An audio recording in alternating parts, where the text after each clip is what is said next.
Greetings, everybody. It's Dale Luganville with the Full Scale Outdoors Podcast.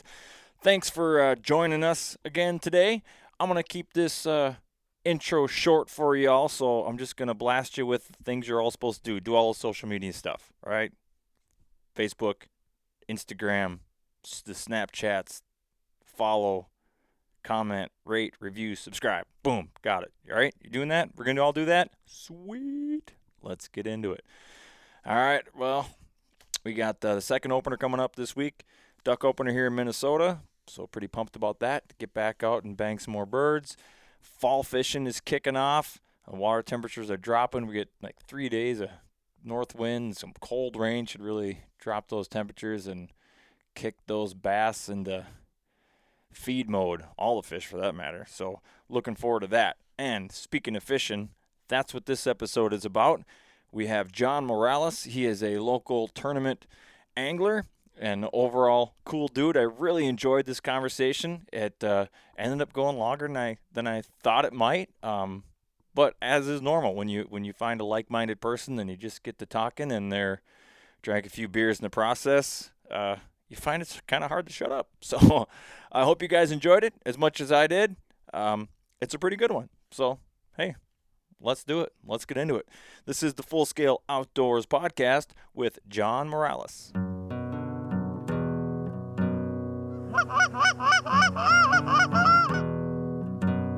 Oh, here we go, boys. Go.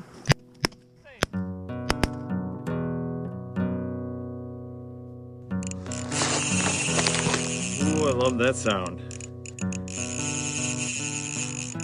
This is a good one.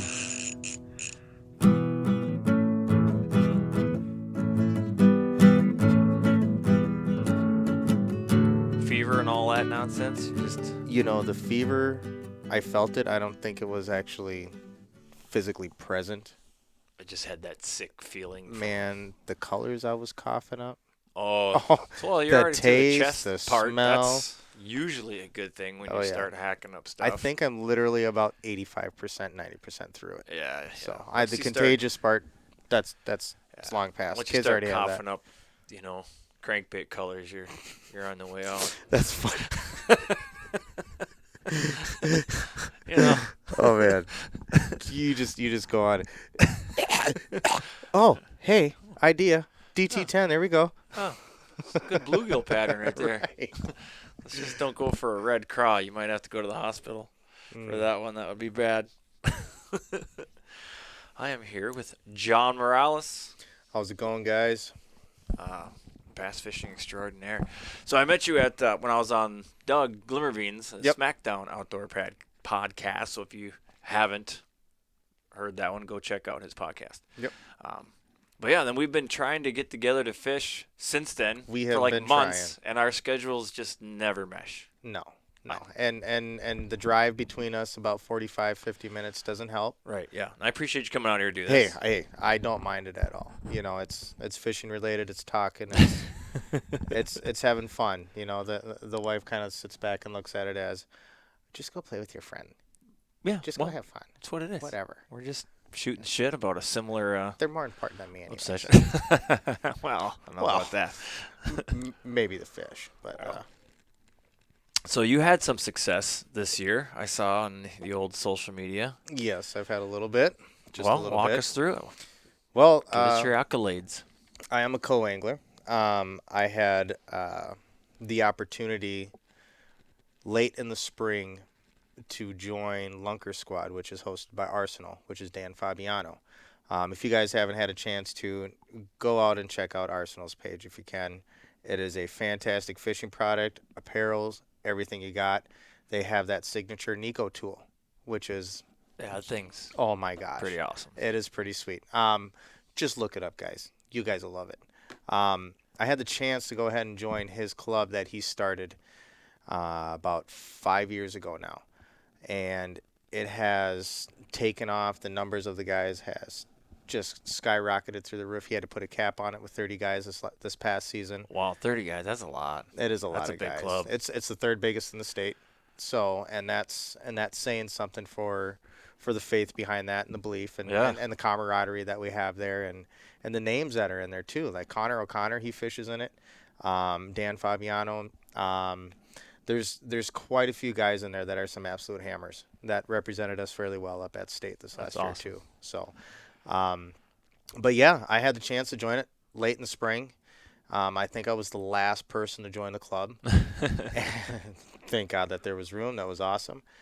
And I got my first taste of fishing as an individual and not so much as like a team. And I have not fishing as a team. Correct. And I have not team fished, gosh, probably about 6 or 7 years. So, having kids and trying to keep everybody happy and trying to, just pay the bills and everything. And then you want to throw fishing in there. And the time that it dedicates to do that and is just unreal. And to be competitive because, Exactly.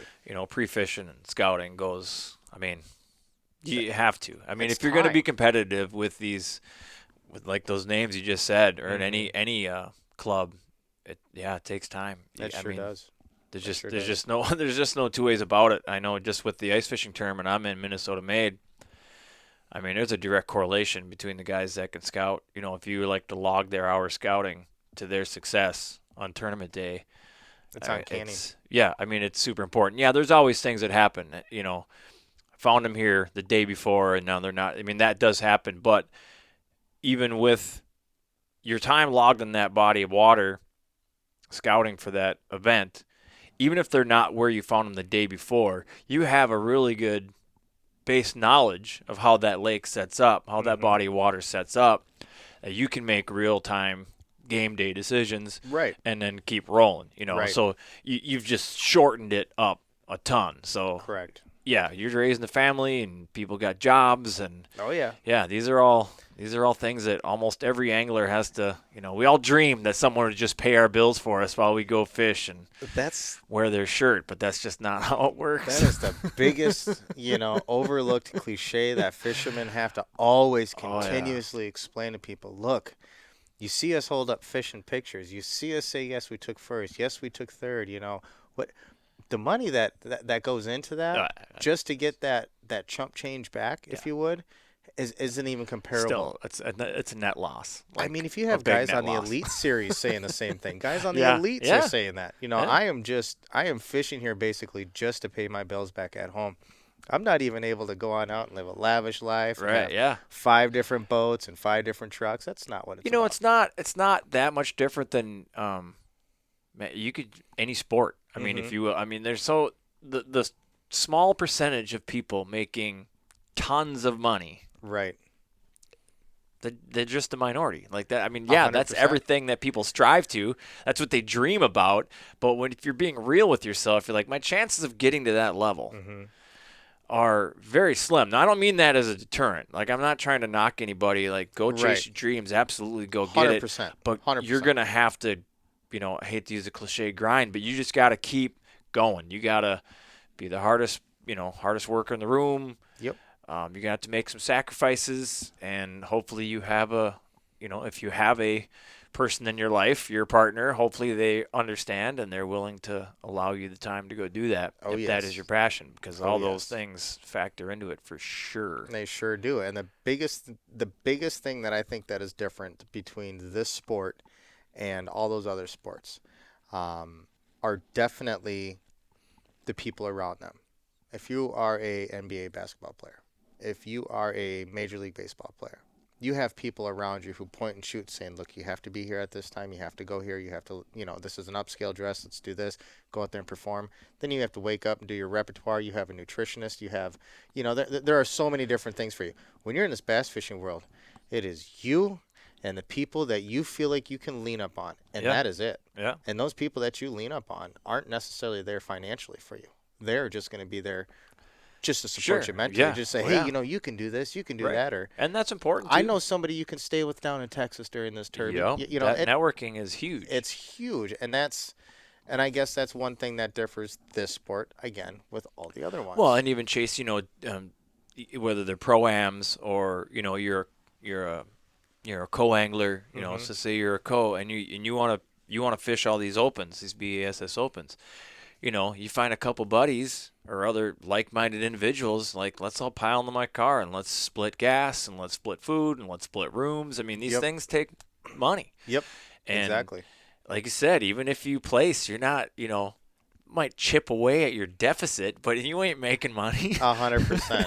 But I You're think what chasing that's that doing, trophy, man. You want that. you're chasing it. You want to hold that thing up. Yep. And I think that's what everybody does that for, is that experience, that on the water, getting your face out there, wanting to talk to people, consistently seeing your names up there with other people's names up on the boards, being able to make that one domino hit that next domino, and then just watch that go. But you have to be persistent with it and keep grinding it out yourself. And if you just go on out there just to show on up, just to say, hey, look fancy, and do it without putting the time in, Yeah. that time, not just the dedication to the sport itself, not just the money that you have to put into it, but it's that time that you don't get with your family, that time that you don't get actually making money, but you're spending money instead doing that. And how surreal is that feeling when you see your name next to other names you recognize that you've held in high esteem, and you've that is the weirdest feeling. That, Like, the first time I fished state, I was just like, I felt like a fraud. And to put it bluntly, I'm like, what am I doing here? What am I doing here? And there, the anthem's playing, we're getting ready to take off, and there's 100 whatever boats out there, and I'm just what is going on? I feel like I don't belong here. I did well the first day. That was on Pekegama last year. Oh, and I lucky. did, You I did guys had decent fish in last that lake. year. Jeez. Yeah, no, Island was tough this year. Oh, man. I can't remember what place I was in. But it was like the upper 50. I was in the half you want to be in. Yep. And then I just shit the bed the second day. I didn't get a full bag. I don't know how I didn't get a full bag. I just didn't. Consistency got us But there on TOs. I'm a great captain. Yep. Good guide, because both days my co-anglers did very well. I think they both finished top 10, or one may have gotten nudged out at 11th place. But the one took like 4th. Nice. I actually pointed out his kicker fish because I was in the front. We're working the shoreline, and I got a giant bird's nest, which happens, people. Like, they just don't show it on TV. It happened to me 4 times yesterday, back-to-back cast. Everybody backlashes. That's just what happens. So it's a good one, and I'm digging this thing out, and we're going along pretty slow, and I'm like, oh shit, there's a 4-pounder right there. He's like, what? Where? I can't see it. I'm like, shit, you might as well cast at it. I'm gonna be here. I go 10 o'clock, about 10 feet out, and he just blindly cast a Senko up there and just let it fall. I watched that thing just turn around on it. Shoomp. Oh, you're welcome. Gift. Yeah. Gift. Yeah. I go, well, if we'd have gotten any close to it, it probably would have spotted the boat and took off, and then neither one of us would have got that fish. So what could that? I still wouldn't have had that fish in my bag. Nope. So if I could help him out, great. See, and I think, to get back on topic as well, to go with that co-angler, aspect of things with this, with state and with your league that you're in and with I'm in, having that boat captain be okay with something like that, I think really helps out with the overall morale for that boat for the entire day. Sure. Because if you are on a boat, like, as an angler, as the captain, if you're on the front end and you have a snotty-nosed guy back here who doesn't care about following the rules, who wants to upcast you all the time, and you have to continuously remind him, hey, don't splash, don't do this, don't do that, hey, just kind of stay back there. And then you almost have to go, hey, you don't want to have that. You'd much rather have, like... Yeah, you don't want to fight. Exactly. So if I'm fishing, I miss a fish, and I'm like, oh my gosh, right there. And I'll flip back on in. I'm like, hey, get back here. And then the angler usually looks back at me like, what? What are you talking about? I'm like, dude, get your jig wet back here. Let's go. Flip it in. And not to my deficit or my detriment, but I at least, you talk about people front ending their co, and I try to not do that. Like, if we're working a line of docks, I try to put them in a position, and sometimes it's impossible not to. I'm gonna be honest with you. There's a down tree and you got to weasel your way in there, and like the only way to do it is the bow of that boat is pointing. I mean, there are times where that just happens, and even if you're working down a line of docks or something, the boater is going to get the first pitch to those docks. 100%. That's just how it is. But if anybody's thinking about being a don't let that be there are so many things you can do. a thing of down. I mean, I've Yes. had people in the back catch it because they're gonna get it on that backside. They're gonna get it at different angle, and that different angle a lot of times is all it takes to trigger that fish under that dock to bite. Yep. It saw my bait 5 times, and even if we're using the same bait, and I go past it, and he flips it at that back angle, now it's something that bass hasn't seen all day. Yep. Bam, You he know, gets it. my number one thing that, being the co-angler and my experience this year has been difference. I am throwing difference. I'm throwing anything that is different from the angler. Right, Unless they're out fishing me 10 to 1. right. If they're throwing me, 10 Right, to 1, I'm going, all right, yeah. I'm going to have to put the go-to down, and I'm going to have to pick something else up. Yeah, And being able to go on in and dock fish as a co-angler, I go on and think, I have 30% chance on each dock to catch the fish he did not catch. That's best case scenario right. for me. Yeah, Because he's throwing a majority of the time, 99% of the time that I'm on the boat, that angler has not changed his bait on that dock. I have the tendency to go ahead and change 2 or 3 times per dock. Wow. I'll flip on in. And it's funny, and it's always going to be a Nico. Always have a Nico tied on. Some of you guys are shaking your head if you're listening to this. You know me. You're going, yeah, there goes that damn Nico. That's 90% of the fish that I turned in this year. I get shit for throwing a Senko all the time, and it's like okay because it produces, right? If it they produces, it just gets the straight fish on catch the end fish. of the hook. I don't care, especially on Exactly. tournament day. I don't Yes. care how I catch them as long as Correct. I catch them. My bag I don't was give a bigger shit. than yours, and it doesn't Yeah. matter what I use. Let's put Yeah, it that way. I don't It wasn't care. alive. It was fake. Yeah. But Bottom line. my club in Loon State, Bassmasters, like nobody mocks you for throwing a Senko. Like dude, it's a Senko club, man. That might as well just be like the mascot. It should be a giant Senko running around because we all throw it. It catches fish, Yep. especially when It you're sure flipping does. docks. I mean, Yep.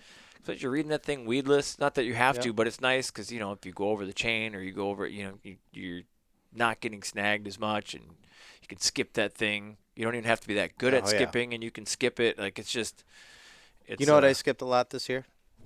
A frog. Yeah, underneath the I've heard docks. about that. You know- I haven't really tried it. It wasn't so much as a cast, as a swing cast or anything like that. It was more of I just flipped it and let it go. Yeah. And it didn't matter if it got 2 feet underneath there or if Right. it got 6 feet underneath there. Just as long as it got underneath there, usually 2-3 sloshes, and you'd You'll know. hearing the boil, Yeah. hearing it, not seeing it, and then all of a sudden watching your line go twing, tighten up like that. Oh, Yeah, and that is wait- so fun. yeah, I did wait that to so see it much or on my feel it. cabin this year. I tried to implement that on whatever docks we were able to fish in Derby days. That was not the case. We were moving too fast, or it just Right. wasn't. Yeah. Yeah. It wasn't the bite at the Yeah. time, and obviously I had my go-to in my Yeah, hands. and I understand the theory of frogging under docks is just giving them something that they haven't seen, especially on a Yes. tournament day. And your club, It's a reaction, when too. you got that many guys, more than likely somebody's fished. More than likely, a few people have fished that dock. So gotta think a little unorthodox. I've actually heard of people skipping spoons under docks Oh yeah, because that little wobble and flash, man, they never see that. nope. And you're going to get some pretty good reaction strikes doing that. I haven't played around with that. I mean, man, when it comes to fishing and techniques, there's a zillion. I mean, there's just no way to get proficient yes. at everything. Correct. We have our go-tos and That's your practice time that you put in on the water. Whatever you think that you reign dominance in, cool. Always have it tied on, but always have something that's not your strong suit tied on. don't be afraid to try stuff when the bite's not going for you. When you catch yourself saying, I don't know, they should be eating this. I You don't know why have they're not to- eating this. You have to throw something different. When you catch yourself saying that, Do throw it. something you haven't thrown. Because what are you losing? You're Nothing. already not catching fish. Nope. You can't not catch any more fish. So try something. Yep. You might just stumble on something. It's funny you say that. My very first crankbait bite that I ever had came when my Senko was broken. Like, it wasn't working. No matter where I was throwing My it, Senko it was was broken. broken, dude. I don't know how else to explain it. That should be a T-shirt. My Senko is Senko broken. is Trademark. broken. John Morales trademarked that. No, I would. That Or- would be a or a great country t-shirt. song. My My Senko. Senko's broken. All right, it's being written now. No, it literally first crankbait I ever tied it on. It was an old wrap that my dad had in his tackle box, up sitting in my cabin. I'm in about 15 feet of water. This thing's diving about 5-6 feet. And I know that the weed edge is probably about 20 feet away from me. And I look right at it. I was like, ooh, I don't want to get snagged. So I cast the long way. I am like maybe 11 or 12 years old on my first crankbait bite ever. Cast the long way, sitting there, and I start cranking it on in. I literally made it 4 or 5 cranks, and I felt that thud. And I didn't know what to do at that time. My rod stayed straight, pointing right, and I'm just reeling. And I'm reeling. I'm going, oh, my gosh, this is crazy what is going on here. And then all of a sudden I turned my body sideways, and that rod started flexing, and then everything started working right. And I'm going, holy smokes. Oh, here we go. All right. So ever since, I've always made sure that I try to bring at least a box of crankbaits. Oh, yeah. But experimenting with that, being in new water, having a bite that was broken, everything right there was not working. Be different. Throw something you don't normally throw. It's not going to There's hurt. a first for everything. You're already not catching fish. Relax. Try a jig and spoon. Stop beating your head against the wall. Yeah, for sure. Yeah, long, huge cast. Yeah. Go out in 32 feet of water if you can find it on a ridge Rip line. jigging. Rip it. Throw some hair jigs out there. Yeah. Have mean, Zeldane go out they there don't- and fish that way. They It'd don't be have funny. to be. Not all the fish out there are caught on Ned rigs. Some are caught on different things. Although my big mama Those Ned Of the rigs year are deadly, dude. came off the Ned rig You can- on Mille Lacs. I mean, Oh yeah. there's a reason people throw them, man. Oh, They're yeah. just those things, especially in like deep rocks, like deep water, isolated boulders, when you can just Yep. pick that thing apart and go around it and around it, around it. Yeah, I mean, a Oh, Ned yeah. rig is. It's relentless. So, but yeah, I know that there's a couple of products that are in the work with the lovely company that I love to support. Yeah. So there's some stuff For in that Arsenal? category for Arsenal that you are can say it. Yeah. yeah. Well, pimp 'em out. it's in the works and. Well, I don't mean like give up what they're doing. I just mean No, no, don't no. be afraid to say the name of the company. Right. I just don't Yeah. want things to fall through and all of a sudden, oh, whatever happened to the Arsenal rig here that they Yeah, were going to yeah, be yeah. coming out. Well, yeah, Things R&D, man. It takes Yep. time. And some, I just it's just like Fighter said today. He's going to go home and get his wife pregnant. dude. I mean, that was hilarious. Dude. So that's in the works. But that's a whole yeah. new bag of tricks. What's the date today? Yeah. October 1st. So let's see when this kid is born here. And We'll find out when he's celebrated. Seth tore it up today. Holy Man. smokes, was he smashing? 26-6 today. I think it was 9 casts in a row where he was just donkey. When Donkey. he's calling 5-pounders. Donkey. Like, Jesus Christ. He's giggling. He's looking out over at Gus. He's just thunk right in the water. Just thunk. You got 20 yet over there? Really? No? All right. Yeah, because didn't somebody move in on him a little bit? Yeah. Yeah, that's Okay. He That's had okay. Him, he had him dialed in. Mm-hmm. That mullet power. What are you gonna do? Llama Squad, baby. Llama squad. Llama I Squad. love it. That's hilarious. Oh, yeah. No, his success is awesome to watch, knowing that he's a local guy, knowing, Yeah, it's great. his Having path that there, for too. us here in Minnesota. It's just awesome having Absolutely. a Minnesota boy Absolutely. up there getting it done. Yep. And he's a pretty cool cat. He's Dude, down what to a earth. character. He's funny. He's nonchalant. He's up there. Him and He has a mullet and a porn stash, dude. it's a ridiculous It's the point best set. It thing needs ever. to be slightly trimmed, if you No, ask me. no, I say go with it. I mean, just even it. That's it. Just even that Don't try thing. to That thing take- would be so Don't slick. try to take Samson's power away from him. No, we're not taking. We're sharpening. Sharp. Sometimes, honing. sometimes a hook Honing. needs to be resharpened a little This bit, is right? true. This is right, true. right. So, but Yeah, yeah, I think it's great. It's just awesome. Right there, beer in that cooler. nice beers in just- the cooler yep. right next to me. Go ahead and pop it on the corner of the table because I forgot to get Don't worry, an we're opener. good. What are we drinking today? Oh, it's really good. actually. Millstream Brewing Company Oktoberfest. Now I'm gonna let you guys know this for you folks. I'm Puerto Rican, Cuban, Italian, Native, and African. Okay, so Good I'm a night. whole mixture of things. Benetton. I'm an islander, if you ask me. I drink limon and Coke. I'm a rum guy. Okay, my shots come in the form of whiskey. Brown water. Yes, that's okay. That's okay. I love it. I'm not necessarily a beer guy, but this Millstream Brewing Company, this Oktoberfest, It's pretty good. is pretty darn good. Yeah. It's flavorful. I'm a light beer It's guy. I like smooth. my blondes. That's the best part about this. It's smooth, doesn't leave that thick aftertaste in the mouth. Wow. Millstream Brewing Company. Yeah. Check them out at your local liquor store, and where all good beers are found. Seriously. No, I wish it was hit It's me pretty up, good. Millstream. No, yeah, Not sponsored. it's No, great. I just like it's a here at Full Scale. We've always had just kind of been a undertone. Like That's okay. there's beer drinking mixed with fishing and hunting and whatever else. It's because that just seems to be I part wish of it the was snowing outdoor outside lifestyle right now just because Oh, of that. then that fireplace would be roaring. Mm. This little. And then we go bass fishing tomorrow Well, while it's snowing. why not? Mm-hmm. Have you've done the Mississippi River in the winter Oh, for yes. smallmouth? Yep. And to God, be honest that's with fun. you, I can't wait. God, I that's cannot fun. wait. I always, when I go, I pick like the worst day, Yes. weather-wise. Yes. 20 below zero. That's when I like to go. Yep. Yep. When the roads are terrible, it's snowing.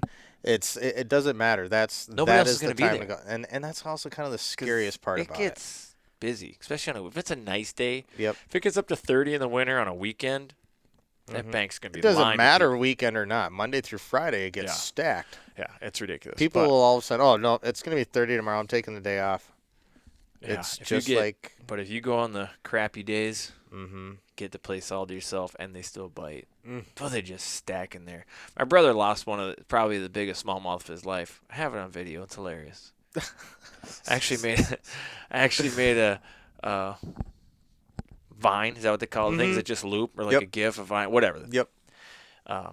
And my daughter was filming it. It was just awesome because his rod is just loaded up, and then you just see that rod straighten out, and he turns around, slaps the water. It was just, if I'm ever in a bad mood, Just remember that, right? I just have to watch that. I just watch that little clip, little 5-6 second clip, and I smile. Oh, that's pretty good. That's pretty good. I like that. I like that a lot. I know he doesn't find it nearly as amusing as I do, but it was hilarious. Yeah. That's And I good. like watching people break their personal best, but when it's your big brother, it's just give it a pop. No. Didn't work. No. If you guys want some trim work done on your tables, just give me a call here and hand you me need a the beer, sharp edge apparently. over here. Oh yeah. There Like we go. that. You got the routed edges over there. Yeah. Don't worry, this case is ancient. It's okay. Not an ancient. We'll be fine. Ancient wood's the best wood, right, guys? Said no man ever. Getting there. I'm sure there's plenty of It's the handy new guys. thing. It's the new thing. Mhm. Young ladies, old guys, right? That's not new. That's been going on for a zillion years. Almost wasted a sip of Sugar beer there. daddies. So, but yeah. Anyways, club fishing this year for me has been interesting. My season started out actually out on Balsam, and we went from as soon as my site can be reached. Yeah, good luck with my internet. Nah, it's okay. It's okay. We're out in the middle of nowhere, ladies and Yeah, gentlemen. yes, we are. Yes. No, but yeah, we started out at Balsam. Was the first tournament, and it was literally 4 days prior to that was when I made everything official when I joined the club. I really didn't do any pre-fishing on any of the events this year. I just went off of word of mouth from whatever information was out there that was freelance that I could get. Was great, whatever. But I just went out there rigged with each rod with something different on it. As a co-angler, you're not in control as where the boat goes. Right. I was just gonna bring up like even that, like we talked how important pre-fishing is Excuse and me. stuff like that. And as a co, Mm-hmm. there's a little bit of a monkey wrench thrown in there because you can There do sure the is. pre-fishing just so you kind of know what the bite's going on. You can prepare what you're gonna tie on. What the lake know. clarity is, where the Yeah, so like it's weeds, what still- kind of weeds It's still important to get that information, but you are at the mercy of the of boater. the boater. 100%. So knowing that and not knowing anybody at all going into this, my first boater, I'm glad that I was actually with the person I was with. I was with Sean Anderson. He kind of basically just let me know on how things were. It's just like you're fishing a team, but there's not. There's kind of rules, but there's not. Yeah. You're just be cool and everybody's cool. Yep. You know, just land your fish without a net, do it yourself, and there you go. And I mean, just don't splash my dock and don't cast where I am, and we're good to go. It's like, that's it. It's like, cool. All right, sweet. So went through, attacked the day, and had fun. Ended up in 5th place first event. And then second event, I do believe, ended up being out at Well, very convenient. Oh, did your phone just die? I think so. You're plugged in. I am plugged in. But yeah, anyways, I'm not plugged in. Is this not plugged in? That's a possibility. Checking cables. I don't think it's plugged in. Give me a second. No, we're good. Keep talking. Yeah, no, yeah. Second event, I do believe I ended up in 6th place, and then the next event it was 4th place. There we go. There we go. We got power here. I'll be able to get a more detailed, tune in for tournaments because I just want to make sure that everything's in line. I fished 11 events with these guys. Oh, wow.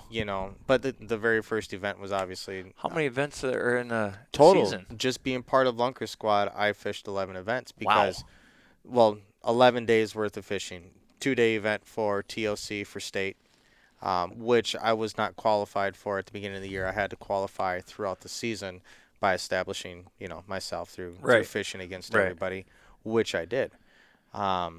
And that was fun because by about second or third week into fishing, I had really no idea what was going on. I did not know, points wise, do I have to take these days off for TOC, for Island Lake Reservoir or not? How do I need to attack this? I just went on with work and I said, look, I don't know what the deal is with this. I'm taking these days off in the middle of the week, so I'm just going to take the whole week off because I know there's pre-fishing that's allowed at the beginning of that, so we're going to go ahead and do that, whatever. I had no idea that I was actually going to make it. I just knew that that was one of my goals. And talking with Dan, Fabiano at the beginning of the season, he laid it down. He literally texted me the longest text message. Are you sure, dude? Because I know that you have a lady and you have kids and, whatever, whatnot. I don't know what's going on with your life, but this is a straight sacrifice. This is a commitment. This is a dedication. And I asked him, just give me 24 hours. Let me talk it over with everybody. Maybe an hour and a half, 2 hours before I had everybody saying, dude, go do it. Yeah, Just get out of here. Get out of here. Go. Seriously, you won't shut the hell up about it for the last 17 years of my life. Go ahead and do it, My kid's 17. He remembers, ever since he can remember, he's always remembered me talking about fish and wanting to bring him fishing. The only deterrent with him was, shit, you got to wake up that early to go? That's my boy. Oh, man, you got to go that early to go? Dad, I'm sleeping. Yep. Nope. That's...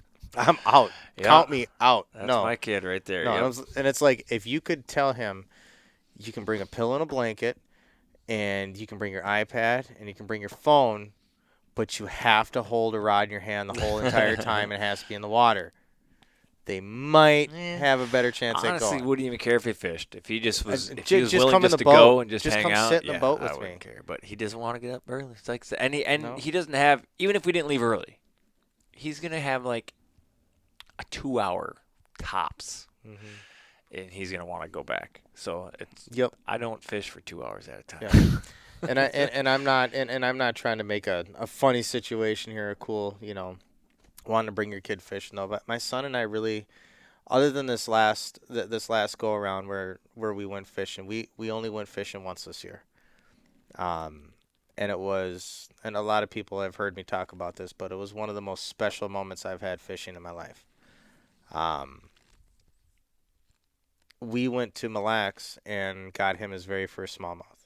Nice. And he got to witness his first 6+ smallmouth come out of that lake. There's a lot of people that don't have a 6+. Man, and I'm telling you, to see that big brownie, she was almost black. She was dark. Man. And my scale, I'm weighing, fish on my scale that day, and we're weighing, and it says 5, 6, and 3/8, and I'm like, okay, this is kind of.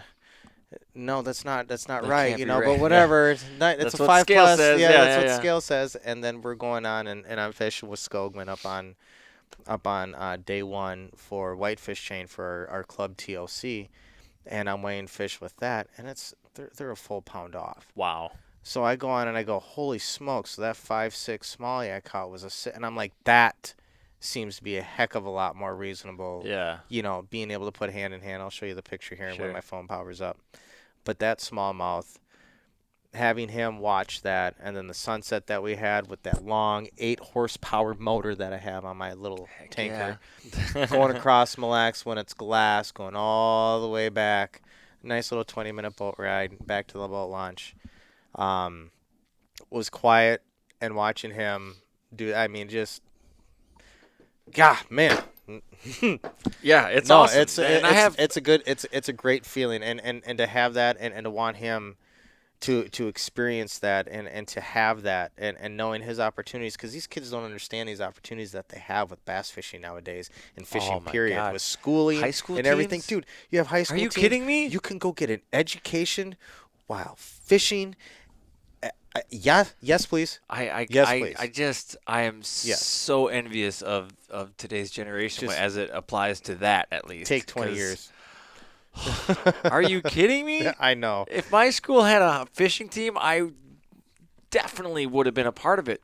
Yep. And I would have probably not been that great. I mean, growing up, and people, listeners to this podcast have heard this story, but I didn't, my dad we just trolled spinners with some bait on it, and that's like all we did. So I wasn't exactly the most well-versed of fishermen, but I would have joined, and I would have learned fast, And it's funny you say that, watching your dad and what you guys did to grow up, I think has a lot of reasoning with what got people into fishing, because my dad, watching my dad's not quite exactly the most athletic built, if you would. He's more built for bowling, and so we used to have this huge flat decked bowling physique. And it kind of had like a little I'm trying to think of the type of bottom boat that it was a big old party barge, and he had like a 150 on the back of it, and it was all open around on the outside, and had a little flat little bench up in front.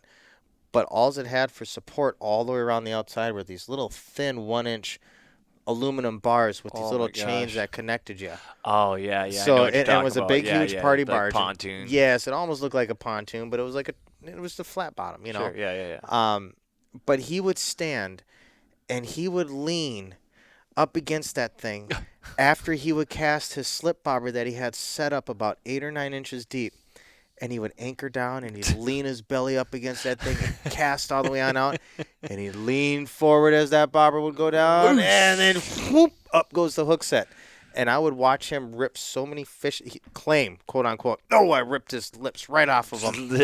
Yeah, and I would literally, when he would reel up, I'm looking at his hook going, where are those fish's lips, Dad? Where did those I don't see I want to lips, see, Dad. what's going on here? And he was like, he got the bait too. And I'm like, okay, so the lips are still on the bait, and that's what I pictured in the water as a young kid.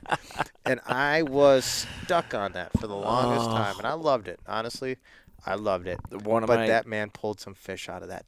That's the thing. Like, I remember skinny water. I remember catching fish growing up, and I went back as an adult and tried to fish the way he fished in the waters he fished, and I couldn't buy a bite. And then so then I'm like, forget it. I just go with what I knew, and then I start catching fish. I'm just like, how did he ever catch fish? I must not remember the times we didn't catch fish. Oh man, because it seems like we caught fish every time we went out. I think it was season with my dad, because he was only back there for like maybe a month's time, and it was early in the water or early in the year, so it's like before all those lily pads grew in, where he was casting up against those reed lines.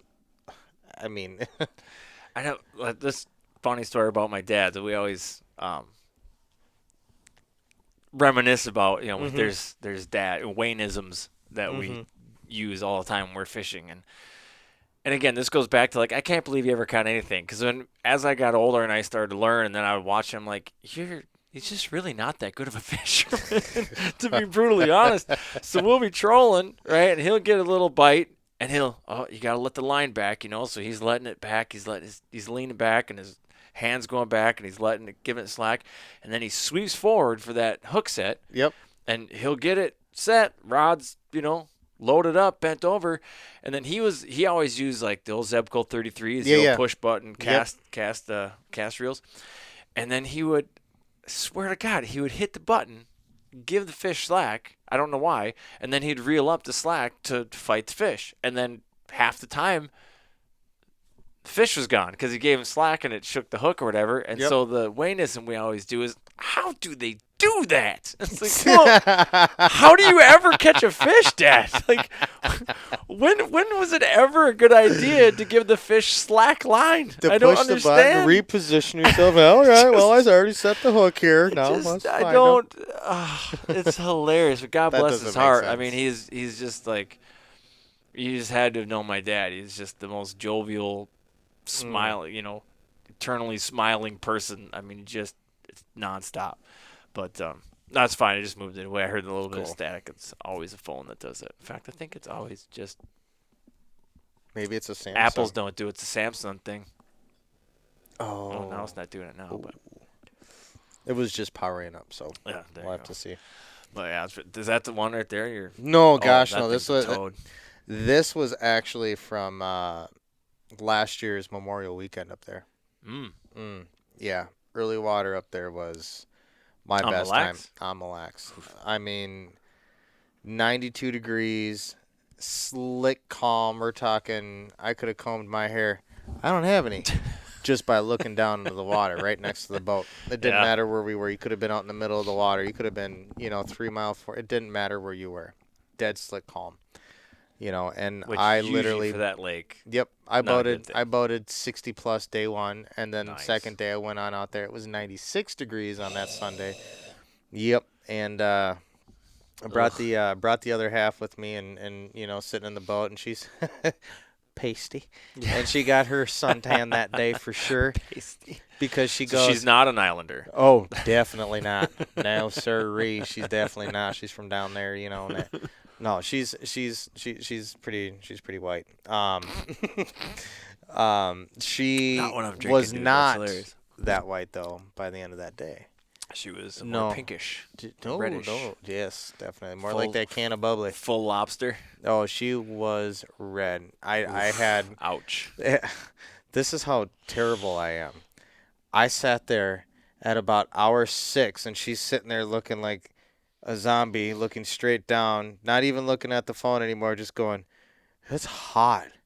And I go, and I look around, and I'm like, "Shade. What can we do for shade?" There is none on a bass boat. No, there is.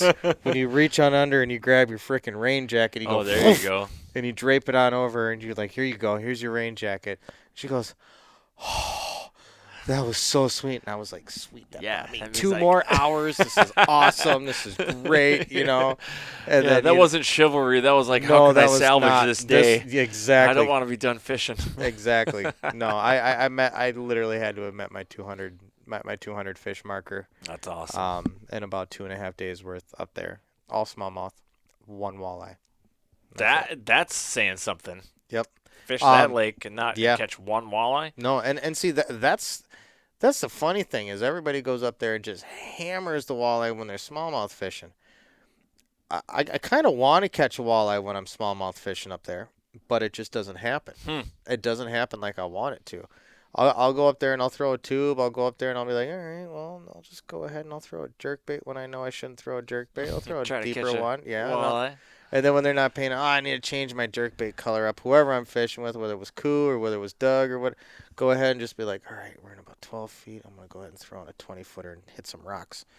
Clip that off, tie that on, and cast out something that's going to go deeper than what I'm fishing just so I can hit the rocks and Yep. really catch them and Mhm. kind of just pop them off the bottom and hopefully I can get a reaction strike of some kind. Nothing. I'm going to get anything. Not Just even drop- a smallmouth. Just drop shot. However, first cast with Doug this year out on Mille Lacs, we thought it was going to be a great day until I pulled up a little. We still don't know what the freak it was. Sorry for saying that. You can swear yeah, on this well, podcast. not me character-wise, not this. When we're sitting there having a beer, not on a podcast, F this, F that, S, yeah, whatever. But it was purplish. It was almost black. It almost had like a little emerald green flash to it.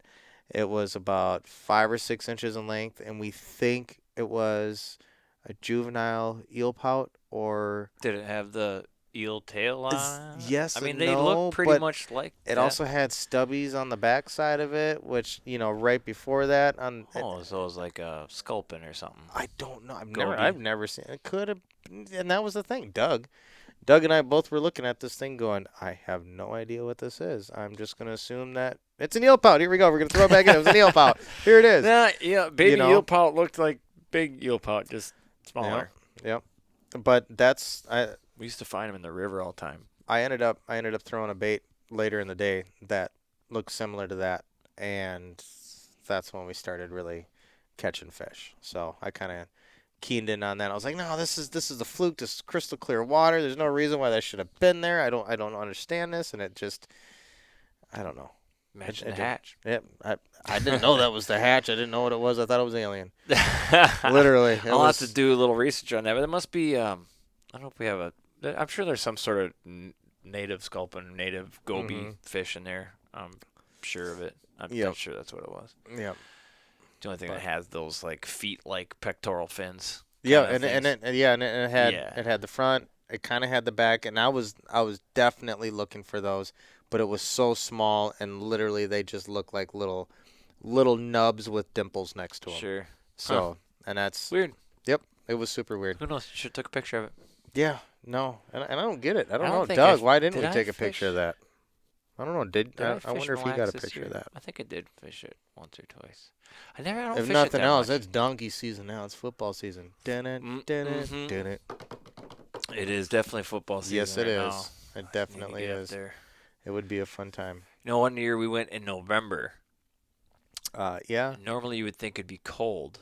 It was actually late November, but no, it was like 88 degrees, and it was like you said, there was like no wind. It was just slick calm, and yeah, we went out there, and I think we caught more walleyes than we did smallmouth, but it was just throwing cranks pretty much Well, over the that reefs time of and year, stuff yeah. like that. Yep. Yeah, it was fun. Yep. You'll see that. It was fun. I It was just weird fishing in late November in a t-shirt. In Minnesota, you could be easily wearing full-blown snowmobile suit. Mm-hmm. Shit, you could late November, you could be walking on the ice out there, Joe. Early That ice. is true. That is true. Definitely if you get a possible. cold enough After a cold Thanksgiving? enough, yep. Well, maybe not Mille Lacs, because Mille Lacs doesn't usually, no matter how you can cold it find is, a- doesn't find a usually quiet freeze bay. over. Find a quiet bay, for get a you while, 6 to 8 feet on a rock, Yeah. But get your fish. smaller lakes would be frozen for sure. Well, if there's open water, watch me walk out there and make a cast. You don't get into ice fishing? I quote unquote quit 2 years ago. I think the only real time that I will go ice fishing is in a sleep shack, ice castle, go on up for a guy's weekend, or just go on up to go. Just hang Punish out some and walleyes. Might actually catch something, might not. Who cares? True, but at the same time, that goes with that time and that time away from home. If it's gonna happen like that, I honestly want it to be worthwhile. If you say we're gonna go and catch 14 to 16-inch slabbers of crappies, and I don't have to go hole hopping, and I'm gonna have fun with it, let's All right. go. Then you're not fishing with me then. Yeah, see, and that's what I used to do is Because we're hole hopping. we used to hole hop,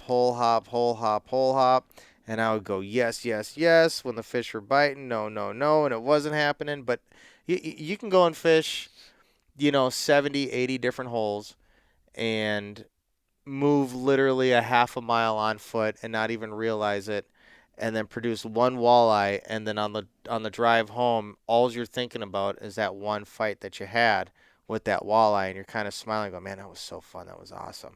And like you said, you ice fish and you compete, so therefore you learned a lot. Hopefully, if you're the smart fisherman, you learn a lot when you're doing all that hole hopping, when Oh. you're punching those holes, because you're not punching those holes for nothing in no man's land. You're actually seriously, it's almost like pulling up on a boat, scanning, That's hitting exactly your what it waypoint, is. and then pulling off. That's It's exactly what it is. basically what you're doing. And I've learned a lot since I joined that league. I mean, we joined that league as a buddy of mine. I took a little convincing, but I'm like, because we pretty much tournament fished. I mean, that was our style. We would drill a shit ton of holes, move. We weren't complacent to just sit on a bucket and hold, and they're either biting or they weren't.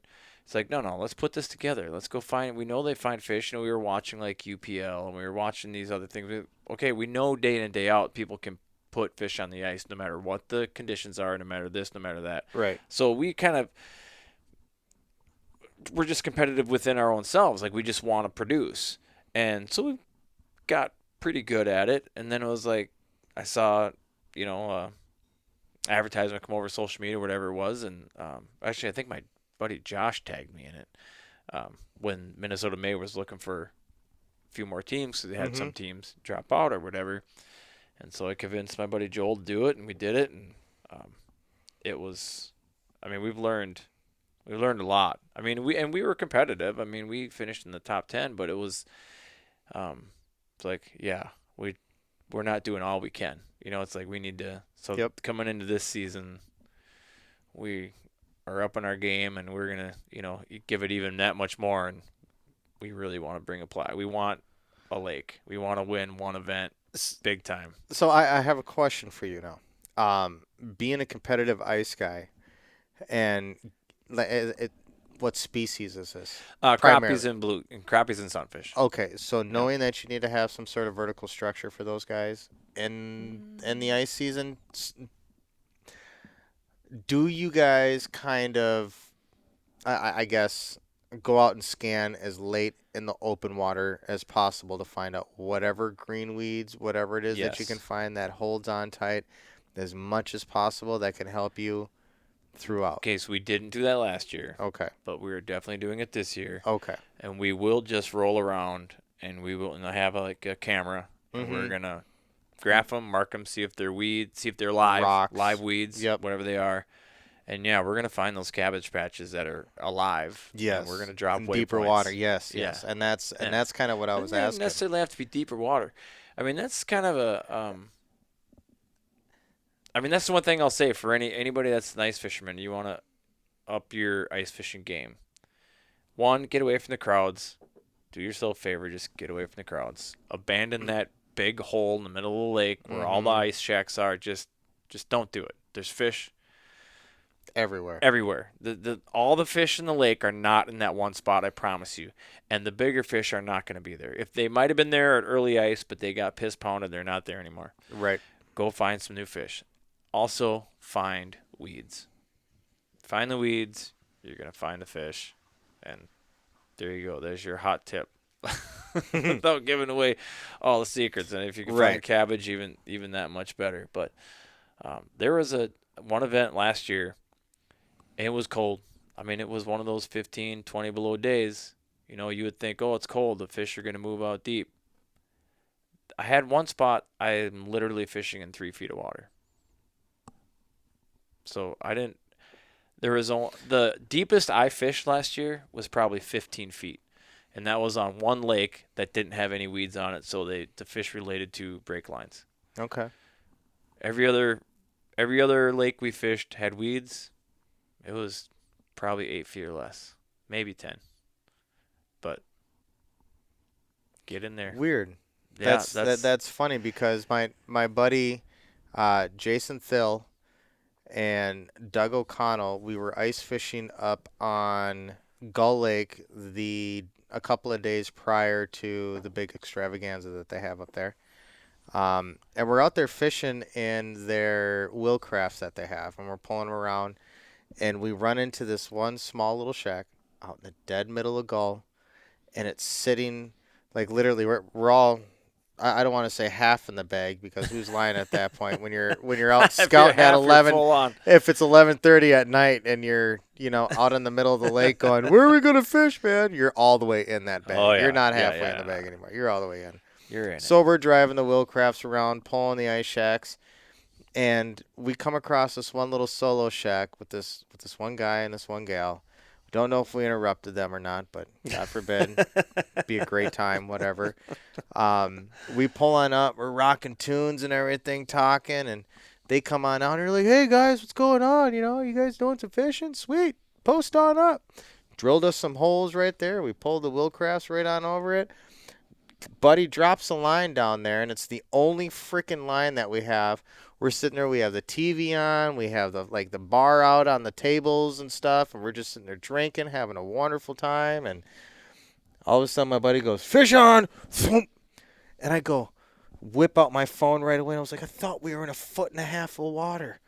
We are in 1.5 feet of water, and he catches a 28-inch walleye in the middle of Gull Lake on the one solo hump that's the most shallowest one out there in the middle of the lake. Especially if you're out there at night. That's no secret that walleyes move up on those reefs at night. But that one solo little spot was just. I'm sorry, but as a bass guy, when you think about that, that's like the complete opposite time of the day. That's like an Right. Yeah, oxymoron. yeah. There's like so many things. And the biggest thing is when you have 11 people sitting there partying hard and with the tunes cranked, and you're in 1.5 feet of water. That's a little surprising. And your but bobber goes down. That was quite interesting. Sometimes you catch fish in spite of what you're doing. Yeah. I mean, that happens too, and that happens in hunting too. I mean, True. You know, I've you got heard to of be that. this, you got to be quiet, you got to do this and that and the other thing, and next thing you know, you're packing up, and the trucks are all in the field, and no one's hidden, no one's doing nothing. There's not a decoy left in the field, and all of a sudden a flock of geese comes in and they just put down. You're like, what? What just happened? And but yesterday, if somebody blinked too many times staring out of their blind, the birds flared at 80 yards. It's like because they saw the whites of your yeah, eyes yeah. flash. It's some days you Yep. can do no wrong, and some days you can do no right. And fishing's the same way, And that was just one of those things. You got that one dumb wally. He's like, hey, sounds like a party over there. I'm gonna go check this out. I mean, that could very well be kind of what it was. Maybe Right. you're giving off vibrations, and it was like, I don't know what's going on. I'm gonna go see, and Yep. oh, hey, look, a minnow. And they're opportunistic, Yep, true. You put And some with meat that in front of glow their that we face. were creating, I'm Yeah, sure it I mean, was. you put some meat in front of their face, they're probably gonna eat it. So, Yep. you know, Yeah, who knows? it makes sense. Yeah. It makes sense. that's It's like what Doug some and I good bro always say. science. Yeah, just fish. Exactly. Just fish. It doesn't matter your conditions. Tune it up, crank it up a little bit. He said that earlier tonight in his show. I was watching that on the way over and listening. I didn't get to tune in. No, yeah, you seemed like you were a little busy. I had a little time to relax in the Yeah, car on the I way was on driving, over here. so Yeah, so he was just sitting there talking about on how when you're, if you're fishing in, benefits or tournaments and, you feel underneath the pressure and stuff, just stop, relax, crank the tunes, and just fish. and yeah. have I fun. talked to my buddy about that, because we'll, and for the club events, there's no money on the line in these club events. You're fishing for points and you're trying to qualify for state, and Yep. And so he's, what lake are you on? I'm like, that's they pre-fished. And then, well, what's your game plan? We go through all that, and I'm like, well, I'm just gonna, it's like just go fishing. He's like, yeah. Just go fishing, because if I wasn't able, maybe my schedule didn't allow any pre-fishing or anything like that, and he's just like, yeah, just go fishing. I'm like, yeah, that's pretty much what I'm gonna do. I mean, I kind of have a game plan, but Fish the chances weather are- in the lake. Fish the weather in the lake. chances are that plan's going to go out the window within the first half hour because the lake's not going to be what I think it is, and the fish aren't going to be where I think they are, and Yep. whatever else X factor you can think of, I love that just fish. Just going to saying. fish, Yep. It kind of helped me out on day 2 at TOC this year. So I think I was in 4th or 5th going into day 2 for TOC for You were just doing good. That means you must have caught 4 fish. no, not for our club TOC. Oh, the club TOC, Just for not club TOC. Island Lake. Man, if it I was like, Island Lake and damn, I caught dude. but Island Lake I did 1 fish each day, while still a third, darn near 2/3 of the field didn't catch a darn thing either day. So Isn't that what a I tough placed lake, I placed man. 22nd. So And the weekend. So my club, we always try to fish whatever the lake is going to be for state. Mhm. We add that to our schedule, our regular season schedule, and we'll fish it 2 days. And so we did that. We fished Island 2 days, and I think I caught 3 fish each day. I mean, Okay. just can't.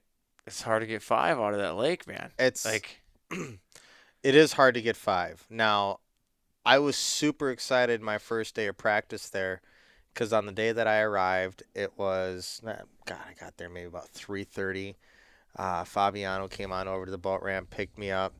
We go jetting off. We pull up to this one spot. We fish for me about 20 minutes. It's not working. Pull up around on this back side of this island, and all of a sudden, flip. Dan's like, oh, there's fish here. There's definitely fish here. Reels on up. I flip on in, and immediately, thunk.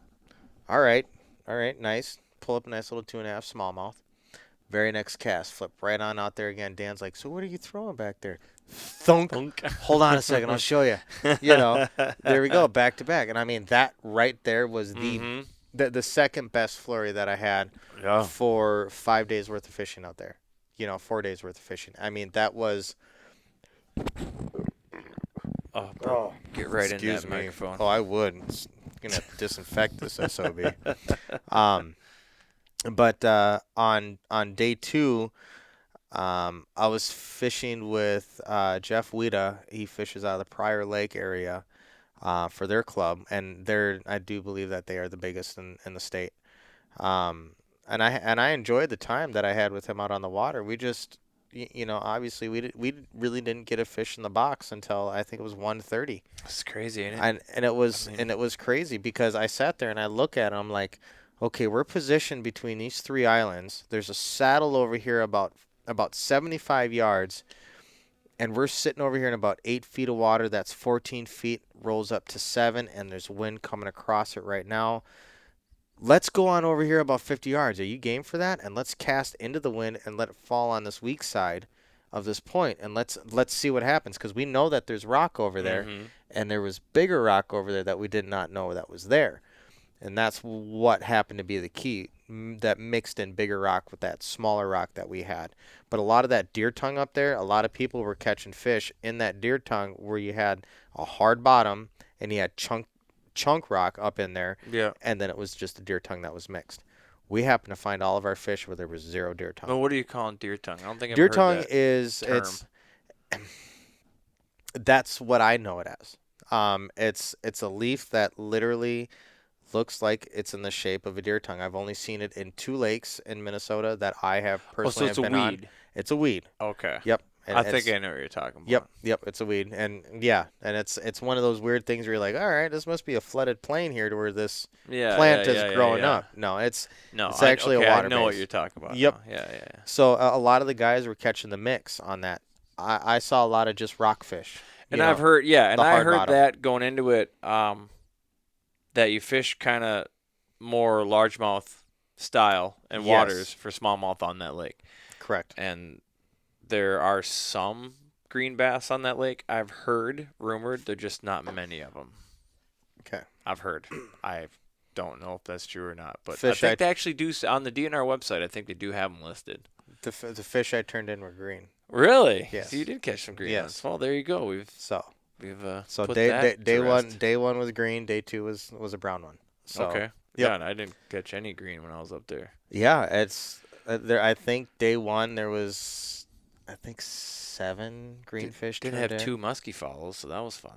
Oh gosh, man! The muskies in that lake There's a are crap ton just. of them. Yeah. I didn't see one. Oh, you didn't? Did not see one. Everybody's telling me these stories about this fish in this lake, and I'm going, okay, I would really love to see one of these fish in this copper color lake because of how big and bright and vibrant color they are in this lake. They look neon apparently, and I'm thinking, almost like a couple of the guys said they look white. Yes, almost like an albino The ones I snake saw or weren't that something. way. The ones I saw were pretty standard musky colored, but Okay. I mean, Okay. and with that dark, that That stained copper water. Yeah. Yep. The first one I didn't see till it was like right there. at the boat and scared the living shit out of me. I was like, oh, jeez, muskie. Good God. When you see those big, He was right behind Big my bait. I was fish. throwing a whopper plopper. He was right behind my bait, but his Just mouth was nosing closed. it. Yeah, Yep. but he wasn't gonna eat.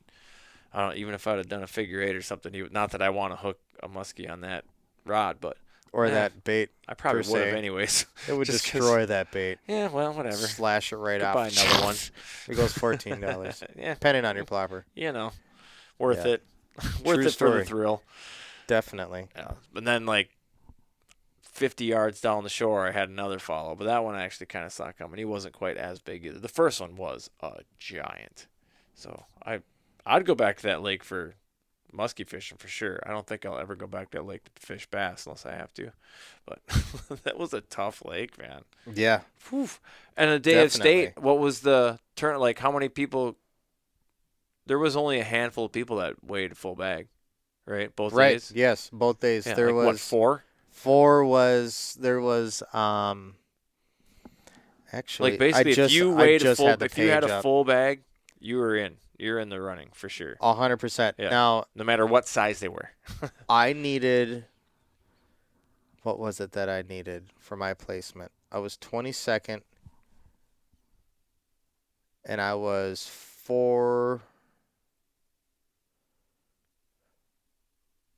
I needed a 2-pound fish.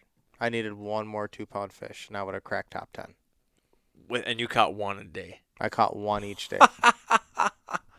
That's insane, dude. Yep. That is crazy. Yep. So I had to get, I think the marker that I had to hit Dude, was I was kicking ass with just 3 a day then. just under 6 just under 6 pounds. God, that's just sad. Yep. So it was rough. Yeah, and It then was pretty rough. last year on Pokegama I'd found fish deep, and the first day people were pounding shallow, and nobody really got that great of bags.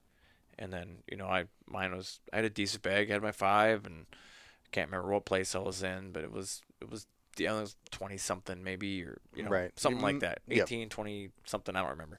But then so the next day I went back that same pattern, but then that shallow bite was on, and watching the weigh in there and asking people what they got them on, and they were getting them in the slop, getting them in the super skinny water. It's like it's crazy how day changes, day to day. And if I made any error, it was just sticking to my guns, even though it wasn't really working. I didn't have if I had 4, I needed that 5th fish, and I just didn't have it. Even with that 5th fish, I wouldn't have really bumped me up that much, because people brought in really good bags that second day. Right. Making those key adjustments on tournament day, in the middle of a tournament, when you're just like you said, when you're out there fishing and there's nothing biting, just try something different. What do you have to lose? Here's the deal with that. When you are fishing and you're fishing your spots, you're fishing everything, and nothing's firing, you're like, well, maybe I should go. Don't even, well, maybe. Just motor up and go do it and try that one spot. That's the thing. And if that doesn't work, you go right on back and repeat what you were doing, what you already did, and hopefully stuff will refire again. My inner voice was just screaming at me to try slop, to go. And I went up to a lily pad patch, and I was kind of fishing the edge, and I didn't really get bit, and so I didn't have a ton of confidence in it. So, like I said, I went back to what was working. But as I was fishing it, this particular patch was like a little creek arm, and it went way back there, and the voice inside my head was telling me to go way in there. It's like, go way in there, because with the pressure from yesterday and all the boat traffic, I'm like, these fish could probably. Water levels higher than normal or no? I think they were pretty average. Pretty average. I don't know that they were low or high. I guess I don't really remember. They looked normal, I guess. I had to think on it. But I mean, you and I both know you can catch bass in some skinny ass water. Oh, of course. At times you think, how is your back not sticking out of the water? I don't even know how you were in there without me seeing you. Yep. But I had this nagging voice that I just didn't listen to. And then, at weigh-in, people are like, oh, I was catching him way back in there in a slop. I'm like, God damn it. Why didn't you just try it? Just go flip. Go do that was the something. thing. I could have, if I would have just taken 20 minutes, plow through, get way back in there, make some long Do you know bomb what that's casts with a called? frog or a Senko or a jig or whatever, and probably, who knows, maybe it wouldn't have worked in that patch. I don't know. You know what that's called? Being dumb. No, it's called, you have FOMO disease. FOMO? FOMO. Fear of missing out. Oh, okay. Yeah. But here it just happens in both ways. Yeah, and that's You're fearing of missing out on your main thought process, your main goal for the day, your pattern you wanted to stick to.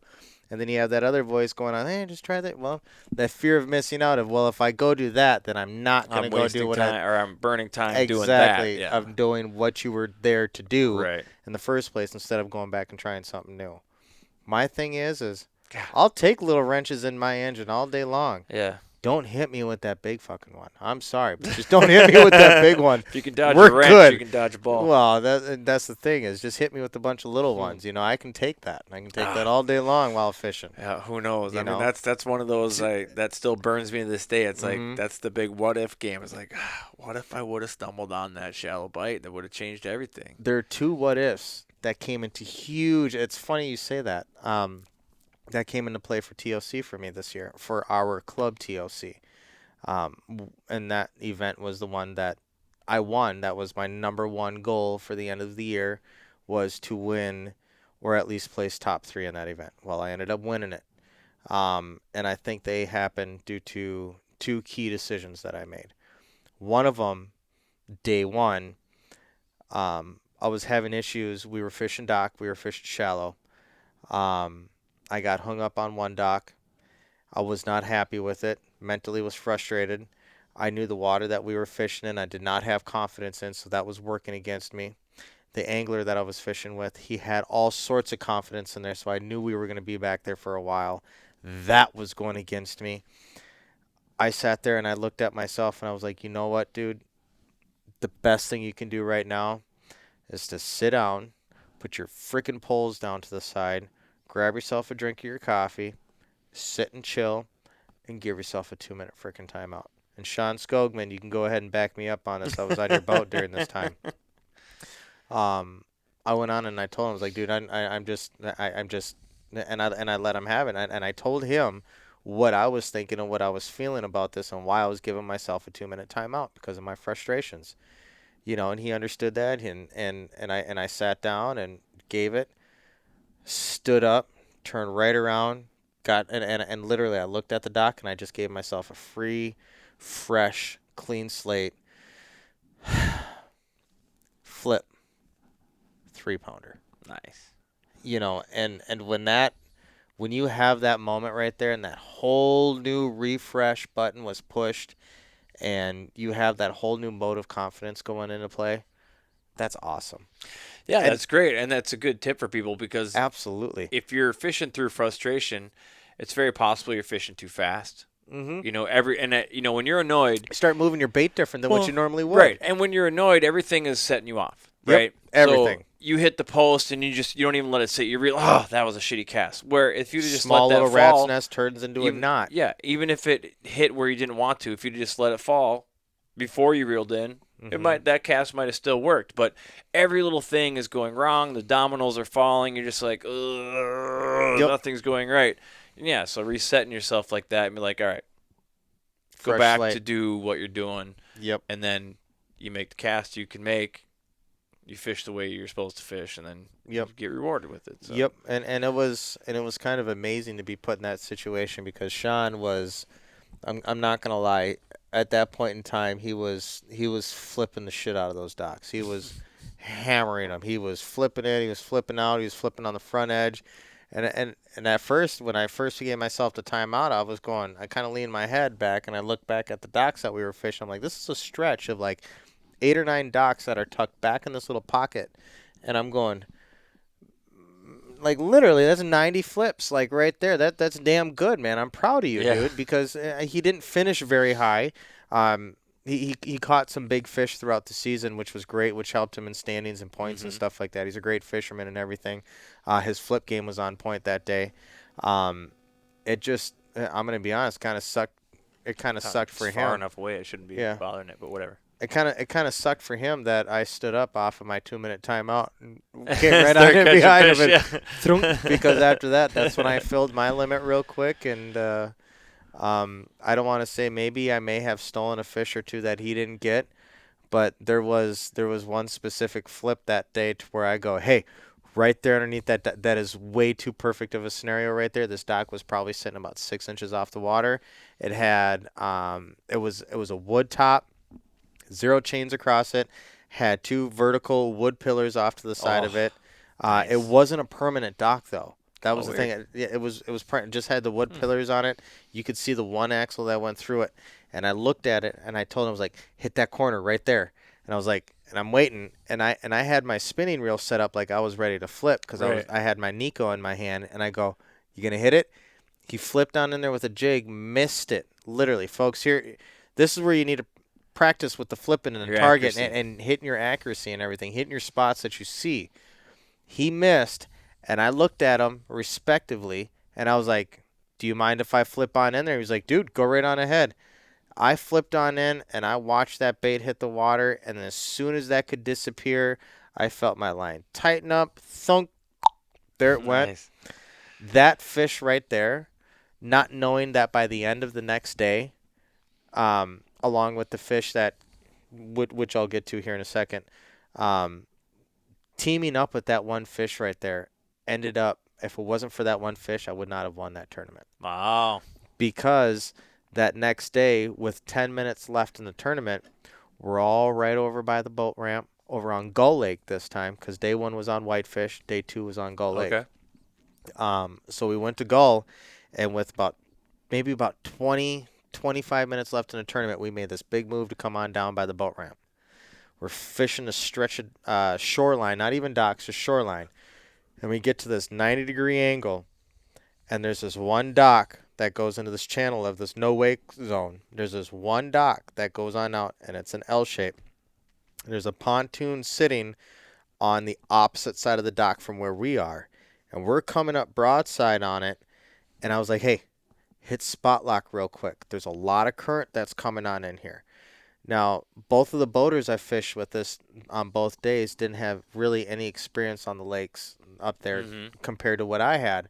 So I kind of helped out a little bit with, we worked together on that, pointing and shooting and stuff. So, and that was great. He hit spot lock, and we were sitting there fishing, and I watched Sean Skogman and his co-angler at that time come out of that channel on one side, and I saw Eric Gaffron and Justin Pinkerton coming across in the channel on the other side with their boat on that beautiful Vexus from, oh my goodness. Oh, that thing is so, Intune Marine up there in St. Cloud. Oh my gosh, ladies and gentlemen.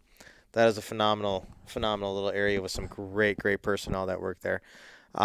Anyways, JP was coming across on those docks.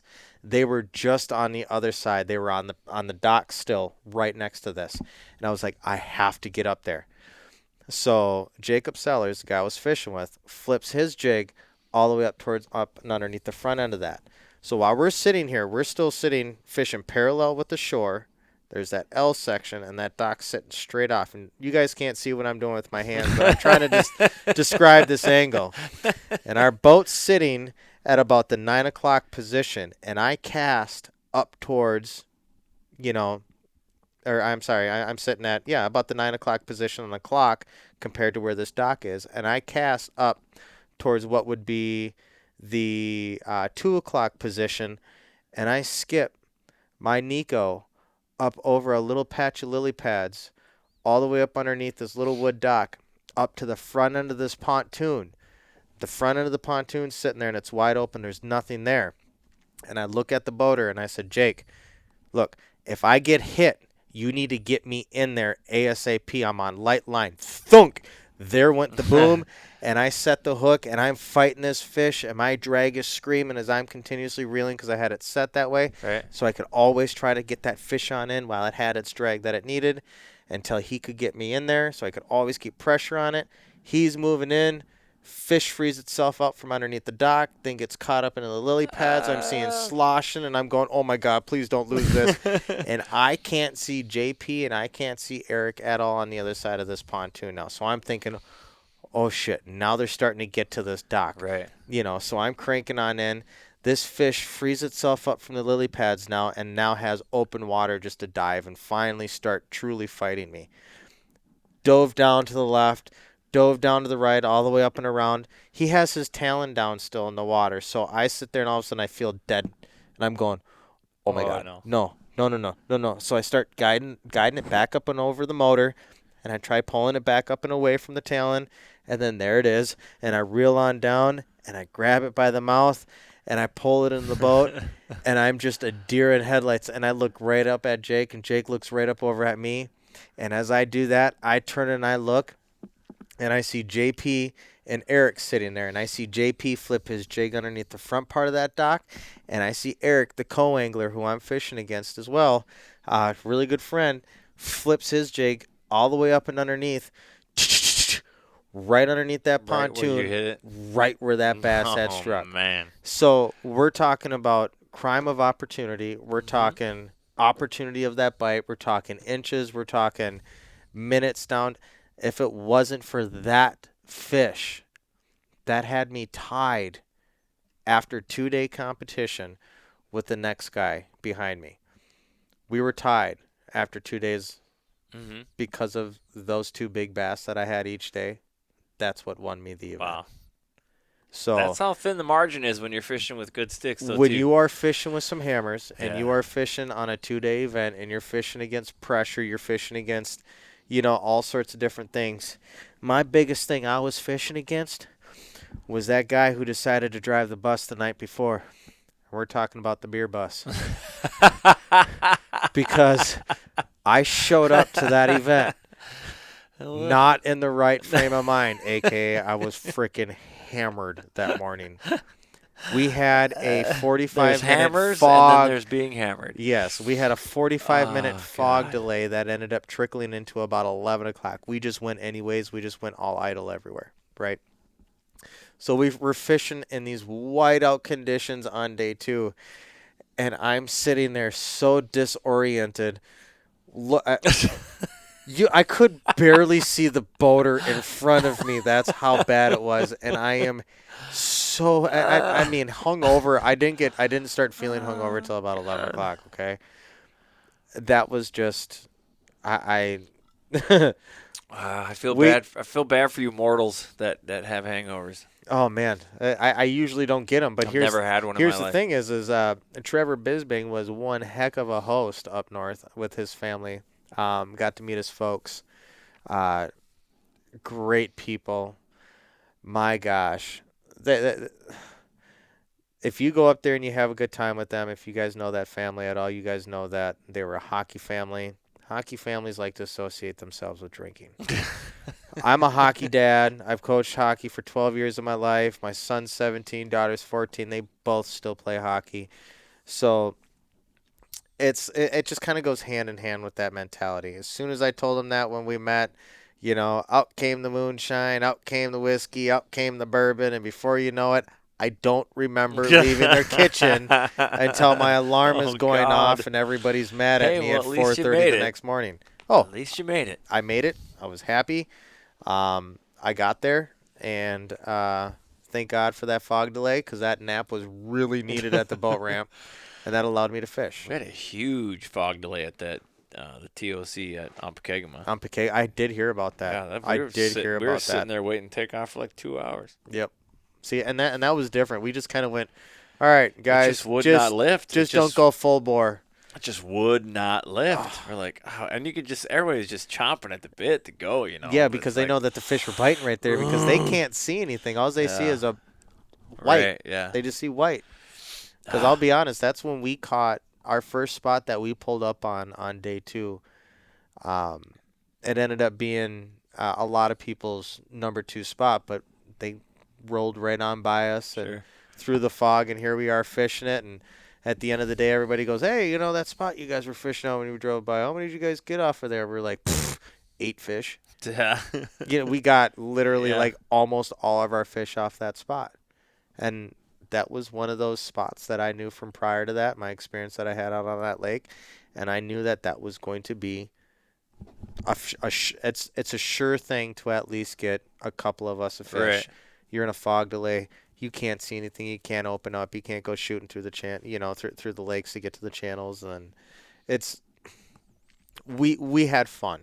We had fun on that spot watching people idle by us go, fuck, you're on our spot. Yeah. Dang, you're on our spot. Oh, I can't stand this. Sucks. What's going on? So I went on my club in Green Lake. That's Yep. my one little fishing trophy there. Yeah. That actually, I was late to that by just a few minutes because I went to the wrong lake. Oh. Yeah. Weird. Whatever. I mean, there's only like almost 15,000 literal I had lakes in the our state. 2 lakes mixed up, so I went to the other one. As soon as I pulled in, I'm like, "There's nobody here." Shit, it's the other one, isn't it? So I texted Amy. I'm like, "Yeah, I'm at the wrong lake, so you guys feel free to take off without me, and I'll fish when I get there." Yep. So as I'm pulling into the landing, I see them, like just coming off a plane fishing where they're gonna fish. Yep. And I had pre-fished this lake, and I'd found one particular spot that was just held some nice fish. And much to my luck, there was nobody on it. And I just went straight to it, first cast, boom, fit, and proceeded. And people kept hitting that spot as the day went. And Right. it just kept loading up with fish. Because when we got back to the landing and we, you start talking, I'm like, well, how many fish did you catch after that? Oh, I caught a few. And yeah, I caught a few. It was like, it's amazing how this spot would recharge. You just had to let it, get out of You had there, to let it catch sit. 1 or 2 fish, and then let it sit and then recharge, and you catch a couple more. And I caught a couple on docks here, there, and but yeah, I put a decent bag together that day, and I knew I knew I had a pretty good bag. And then, what does it say the weight on there? 1602. So not Nice. awesome, but not bad. No, not bad. My Nice. second place, no, that's more than I got in my second place this year. So this year I didn't win one, but I came in second. That was on sturgeon. I really wanted to win that one too, but So when you and Doug were up there on sturgeon, was that kind of like your pre-fish? no, 'cause that was way early. That was way early? Yeah, that was probably. Nah, there's no such That's thing probably- as too early for pre-fish. Well, I mean, I've fished that lake quite a few times. I mean, I've there learned is, to but love, there hate isn't. that lake. Mhm. I find myself drawn to fish it a lot. And honestly, I don't know why. I mean, it has a lot of fish, but it has those cookie cutter 1.5, 2 pounders. I mean, I think what I like about it is it's a good mix of action, but then there's that challenge of where are the big ones. It's like, so you go up there, you're not going to get skunked. You're going to catch fish, but you're going to catch the little ones. But that lake does have some toads in it. You have to filter You through just them. got to find them. Yep. And that's the challenge that I like. And in the meantime, you're getting rewarded with still catching fish. That's probably, Right. if I think, I guess now that I've talked it out, that's probably why I like that lake. And the water's clean, and there's deep weeds, and so it's a fun lake to fish. It has structure and it keeps things interesting. Yeah. It's almost like a video game. A little bit. Yeah. I don't, my electronics, on No. my boat, I still got 5, Helix 5s. Like, I'm not rocking no 12-inch carbon or anything. Like, You Would I like really one? don't. Sure. Yeah, of course you would. Of course, everybody would. But no, those Helix 5s are. Now, does yours have just the DI or is it SI or what is it? I have no idea. You have Couldn't no even idea. tell you. Only Well, one of them. side imaging or Oh down no! side No, wait. One. Because there's the Helix model when they first came out, they had the down imaging and then they had side imaging. It's as well. down. The Okay. one has down, which I never use. Well, down is it's funny that you say that as a co-angler. Again, ladies and gentlemen, if you are a co-angler and the angler has his electronics on and does not shut them off and uses the excuse that his battery is weak and wants to save the battery for the day and stuff. It's in all honesty, I can understand that. I can see that. I can believe that. They don't draw that much power. They really honestly don't. They just don't want you to see something that they missed and for you to get that opportunity. I truly have a firm belief in that, and that might be a foot and mouth Well, scenario here, you but ever- at the same time, it all depends. I know that I've had a sip or two before on the night before and did not, plug in my boat, and the next day I'm like, oh, Sipper too. it's 11 o'clock, and I'm fishing Minneapolis chain of lakes right now, and I have 0 battery power. What the Whoops. F-bomb were you thinking? Yeah. It's happened before, and I don't want to be stuck well, in that You position. ever get to fish with me? Both crafts will be on. So Yeah, no, you just got to get real close to that 5-inch screen. No, you just have to know what you're looking for. That's the thing. And I did catch a lot of fish this year, and a lot of those more small, like Green Lake, and then let's see here. I'm trying to think of all the lakes. I just had my phone. There it is. Oh, I thought you were reaching for that other beer in there. Oh yeah, I will be reaching for that Well, there other you beer. go. in there. Give you that one. And I'll grab Sweet. the other one. No, the Washington Stella and Green Lake and Isani, and then Green Lake Spicer. Oh, okay. Yeah, Yeah, we were gonna fish that, whatever one on Green Lake. But Yeah. No, I ended up. That was another conflict. That was another conflict of interest there that we had. Things happen with that, fishing and people being busy with life. Yeah. And sometimes they just don't meet. But being able to sit on the back end of a boat, look at an electronic, and say, "Oh my God, I need to reel up and drop a drop shot," or "I need to reel on up and put my jig down there. I need to do this." Take that second to do that, because if you miss that opportunity you don't know what you're missing out on. I did catch a ton of fish this year just by doing that. And it got to the point to where I almost had one of the co's turn, or one of the main anglers turn back and go and say, I'm going to shut that thing off. Like, in all seriousness. Like, he literally wanted to shut it off. But because of the type of guy he was like, right. dude, this is fun watching you. And, you know, he was just being sarcastic about it. But being able to sit there and see a bait ball come across, when you start seeing that bait ball come across that front edge of that screen, and you're a co-angler and you're on the back end of the boat, and you know where that transducer is, and you know that that unit is reading at a high speed, go ahead, reel up and drop your drop shot down right Straight in the down. middle of that bait ball, and make sure that you're there and you're ready for it, because immediately within the first 5 or 6 seconds of dropping that down, I have always gotten a hit. And what are you throwing on your drop shot? On a drop shot, I don't want to throw this out there, but I do, but I don't, but I do. It is so common. It flies underneath the radar with everybody. It is a Zoom plastic. All right. And it's a 4-inch Zoom plastic. Go ahead and experiment with the 4-inch Zoom plastics, all you guys want to. For those of you who know what I love to fish You mean with. an Arsenal? No. No, I'm just No, kidding. and in all honesty, this is not an Arsenal product. I'm just kidding. But Busting your balls. I would love to see Dan go ahead and create something that is a 4-inch finesse bait that has a similar structure to this. I've spoken with him about this before. It would be really sweet to see something like this go into production, and just do slightly modifications to this specific bait that I'm talking about, just to make those little changes to it to make it look that much different from everything else. And that's what this specific thing does for Zoom. Being able to drop that in, I throw it as a Nico. I also throw it on my drop shot. That has turned in 90% of my fish that I've put on a scale this year alone.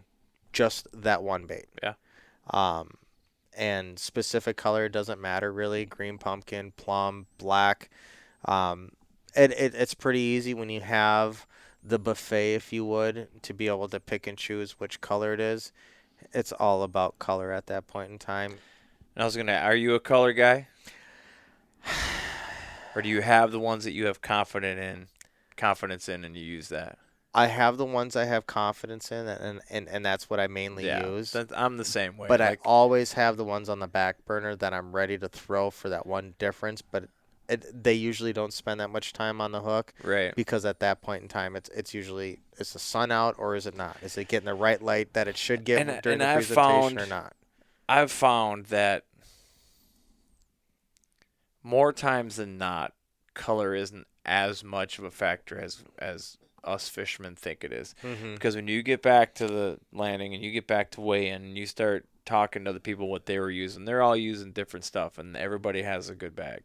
Yep. So, you know, there are days when there is a color that is producing, but those days are pretty rare.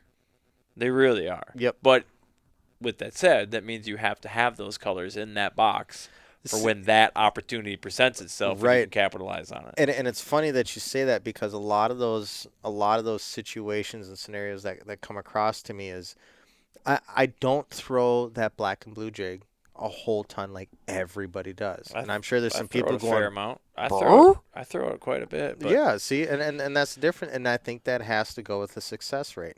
See, I would much rather throw like an all black jig with like a slight change color in the skirt that has like a chartreuse tiger stripe pattern to the bottom part of the skirt on that jig, just to be different. Mm-hmm. And I feel like I would have more confidence in that tipped with a green pumpkin versus just a black and blue football head jig, throwing that on out there, because I don't know how many different times I've fished with people and they're throwing the black and blue jig and I'm like, all right, I have the exact same damn thing on and I'm not getting bit at all. And then the second I change color and jig head profile, I go from a football head to an argy or to a skipping head. It doesn't matter really. It literally, just that little difference in color or just that head shape makes all the difference in the world. And there's definitely like a placebo effect with that too, because if you have confidence in it, you're going to work it different. If you're throwing a color that you're not confident in, there's the static in your mind of, I don't like this color. Mm-hmm. I'm going to keep throwing it, but I don't like this color. Should I be using it? So while you're in your brain, I mean, humans, we all think we can multitask, but you really can't. Nope. So if you're in your head and you're having this inner dialogue of like, I should really change this color. No, this color works. Just keep going with it. And you're just wrestling with yourself. Are you really concentrating on what's on the end of your line? Are you really feeling if you're on a weed or if you're on a rock or you got to skip it up over a chain? Or are you really giving that line your attention? Are you moving it faster than you've been? Are you moving it too fast because you're not really paying attention? Are you shaking it when you should be hopping it or dragging it or whatever the case may be? Or is your co-ed because all you're John doing, Morales talking too much? You're just in your head and you're going, I don't like this color. Again, here's another tip. If you find yourself in that position where you're wrestling with yourself, just give in to whatever that voice is telling you. Just go ahead and throw it on. Yep. Because then you're going to pitch it out there and you're going to give that cast at least the concentration it deserves, and that might result in a fish that if you would have stayed with what you had with no confidence, you wouldn't be working it right, you wouldn't be doing this, you'd be distracted, and that fish could have been there the whole time. And it might have been ready to bite it, but you're like, and you reeled up out of frustration because you just didn't have the confidence. Right. So, and just to touch on that confidence thing, I think that has probably one of the biggest factors into just performing as a fisherman, period. And my most recent experience happened yesterday with that. You know, I'm sitting there flipping a green pumpkin with chartreuse skirt, a fighter jig, and I have it tipped with only the guy I was fishing with yesterday told me just bring a frog rod, bring a jig rod. So I brought a frog rod and a jig rod and a Texas rig and my fairy wand, just because that's who I am. And then I brought just a terminal box and my frog box because he told me to leave my jig box and everything else, a whole plethora of stuff at home. That's fine. I don't have a problem with that. But I only had the one jig tied on. And then once that jig was gone, he threw me an all-terrain tackle, an awesome jig. It was black and purple. Flipped it on out there and immediately hook set, gone. Just done. And I go, all right, well, I don't have my jigs to sift through. I'm not going to spend your money on those jigs at all. And I look through and I go, all right, here we go. 5/8 ounce weight, and then go ahead, Texas rig on a hook, and go ahead. And I just put on that Strike King Rage Tail, that new Rage Bug that they had that came on out. Just those two little legs. That's all I did. And what I did was I told myself, this is going to bite because this thing has the kick. It's a smallmouth reaction strike. I love that right now, but especially with the presentation that we had, the area we were flipping in, just flipping it on out there, letting it fall, and just crawling it right across the bottom. And then as soon as you feel that hit, set that hook, reel those fish on in. Having that confidence, that difference. I was throwing two completely different baits. Right. But I had to tell myself with that second bait that I was throwing, you need to have the same confidence in this. Otherwise, it's going to be pointless to fish this last half hour of the day, and you're not going to catch anything. Well, I'm sorry, but I had fun fishing with JP yesterday out on one of his many of lakes that he has out there in the St. Cloud area, and hammered the fish off of the back of the boat. Nice. And had a blast doing it because that man knows where the fish are. That man knows how to catch fish. He knows how to put people, whoever's on his boat, onto fish, no matter their skill level. I just happen to... Sorry, JP, but I grip and ripped a couple more times than you, but you did get the brown bass in the boat compared to me. I did have a brown bass go ahead and snap my jig directly in half yesterday. Oh, Jesus. That was a toad. Wow. I set the hook in on that, and my 7-footer, that fiber bent so hard on that and went on that, and then that jig came flying back, and I looked at it, and I go, JP, explain this, bro. Explain this. Wow. And we're looking at it, and we're talking maybe 1/8 of an inch from the head of the hook, snapped. Weird. Right off. Must have been a fault or something in that. It very well could have been, but I mean, I was catching fish on that all day long. Yeah. Well, fatigued it a little bit, I guess. Fatigue and some metal, I guess. Keeping an eye on your equipment was key there, but you know what I did this year, and it definitely helped that I have not been good with up until this point, is really checking my line for nicks and retying a lot.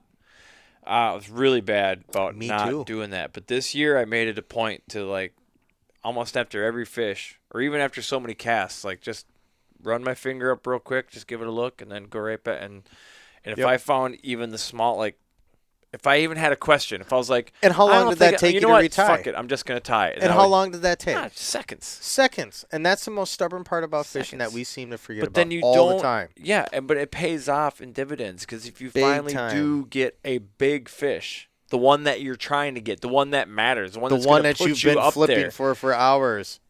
you have much more confidence in that Mm-hmm. that line's going to hold and it's going to do its job. And how many times have we all not done that? The voice is telling us to retie. You're like, it'll be fine. Oh, this is a good one. Pink. Yep. If I just would have retied last cast like I told myself to, I'd probably still have that fish. Yep. So it's I just- had 2 fish this year that specifically came off because of, I believe, something along those lines. One was day 1 on TOC for our club up on Whitefish. Sean had just caught a fish off of a dock. We were in this little cut with weeds. It was a little channel that came just right on into this one dock, and then there's, milfoil and coontail just surfaced out all over the place. Wasn't clean water to fish for that. It really wasn't. It was literally 1.5 feet deep. But just on the other side of that, that's where it dropped off to about 15, 16, 17 feet of water. So as he was fighting that fish, got into the boat and everything, and I'm like, all right, well, that dock's beat up. I can't see that there's anything else underneath there. I turn around, look, and I'm like, oh, cast right on out the other way. And as soon as I cast right on out, I watch it hit the water. My line goes and runs to the left. And I set the hook, and as soon as I set the hook, I'm like, giant. And that thing comes right on up to the water, gets halfway on out of the water, and goes, swoosh, whoosh, whoosh. And the way that its mouth was open, it's doing the Sean maybe, and I- it's Maybelline hair shake. exactly. But at In the slow same motion time, even? yes. But it was looking at me as it was doing it. It was going, wink, wink, wink, as it was taking its front jaw and going saw, right on my line. And that would have been the big. Seriously, I literally think that would have been the biggest fish that was turned in by the club this year. That was the biggest fish I dropped this year. I dropped 2 other fish that were key fish this year, and that was on Washington Stella on the back of Dan's boat. And that man put me on some fish that day. I turned in 2 fish. That was the only tournament that I did not fill out my limit on, just because of those smallmouth on that lake are a completely different breed, a completely different kind of smallmouth that fight, and the fight is unbelievable. They are specialists on that lake at throwing a hook. They have their upper lip, I swear, on that lake is thicker. It's got some enamel on it. There's something on that. It's made of porcelain or whatever it is. It's false hook set, and then it's just like, watch this. Spits it right out. Yeah, and it seemed to work against me How more does often than your not. club do? Do you do a draw for what boat you're in? Or how does that Yep. work? Dan has a system on his phone or on one of his electronic devices that he goes on and tunes in and puts everybody's name in there. We have And a hat with names on it. Oh, okay. Hey, With names in it, and you pull out. Very Very high tech. they have so many free apps out there for those random Yeah, drawing but our type our stuff. club's pretty small, so That's okay. it's That doesn't easy matter. It's easy to do. It sounds fun. It is fun. And it's always fun to reach in a hat and pick out names. That I is think. cool. I Now, like it. are you guys able to redraw the same name in No. the same year? Okay. Nope. You can only fish with a boater once a season. Yep, and that's kind of that's exactly how it is with our league as well, or with our club. Honestly, as if I was a non-boater, which there's been a couple times my boat's been down or whatever that I fished an event as a non-boater, I would like it. I prefer it that way because just think of the luck of the draw. If you fished with the same guy or same gal every event, you're not learning much. No, You're not. and I like the experience as a non-boater of how do you fish? Like maybe there's something I can take away from that I didn't think of. Like it's a tool. It's another potential tool in the bag. And if you go ahead and put yourself in a scenario like me and you add a little age into it as well, with experience mixed into that, that can be a deadly form. And I'm not trying to toot a horn or anything like that, but at the same time, I'm 36 years old. I'm fishing, three-quarters of the guys. Bro's over here talking like he's Methuselah, and I'm 10 years older than he is. Look, I mean, you'd be the old fart in my club then by far, because I'm fishing. literally A lot 46. of the guys are. I'm fishing with Adam Bartuzik, who's, I think, Adam, you're like 26 years old. Eric Gaffron, you're 24 years old.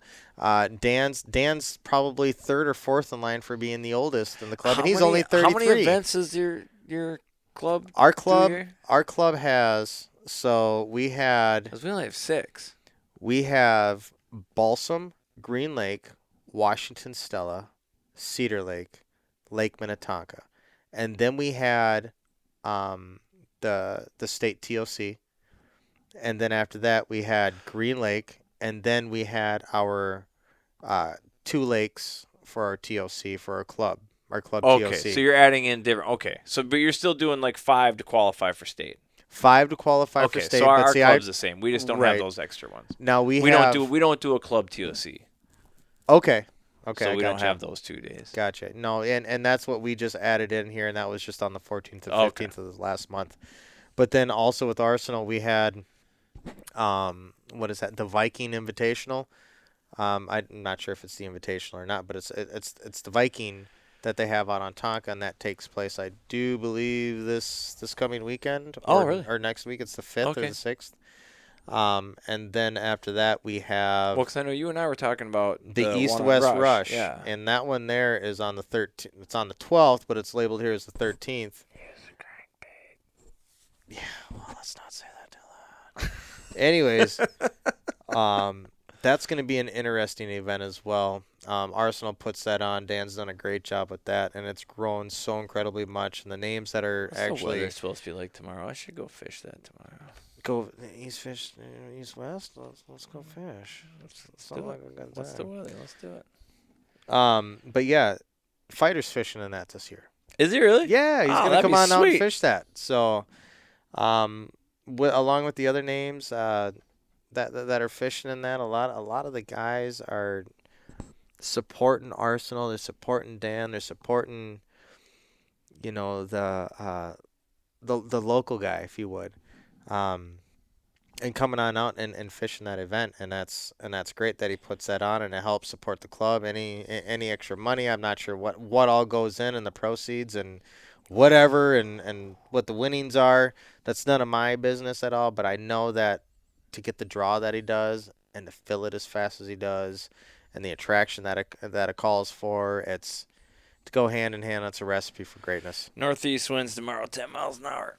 Ew, That's gonna be a good migration day for goose hunting. But sure does. Arizona's shut down this week, so maybe I should fish anyways. Wait a minute, hunting? Yeah, I don't hunt. yeah, I do. I wish I do did, everything, but I don't. I grew up in a family that did not believe in guns. We believed in fishing poles. We don't. Nobody in my family hunted.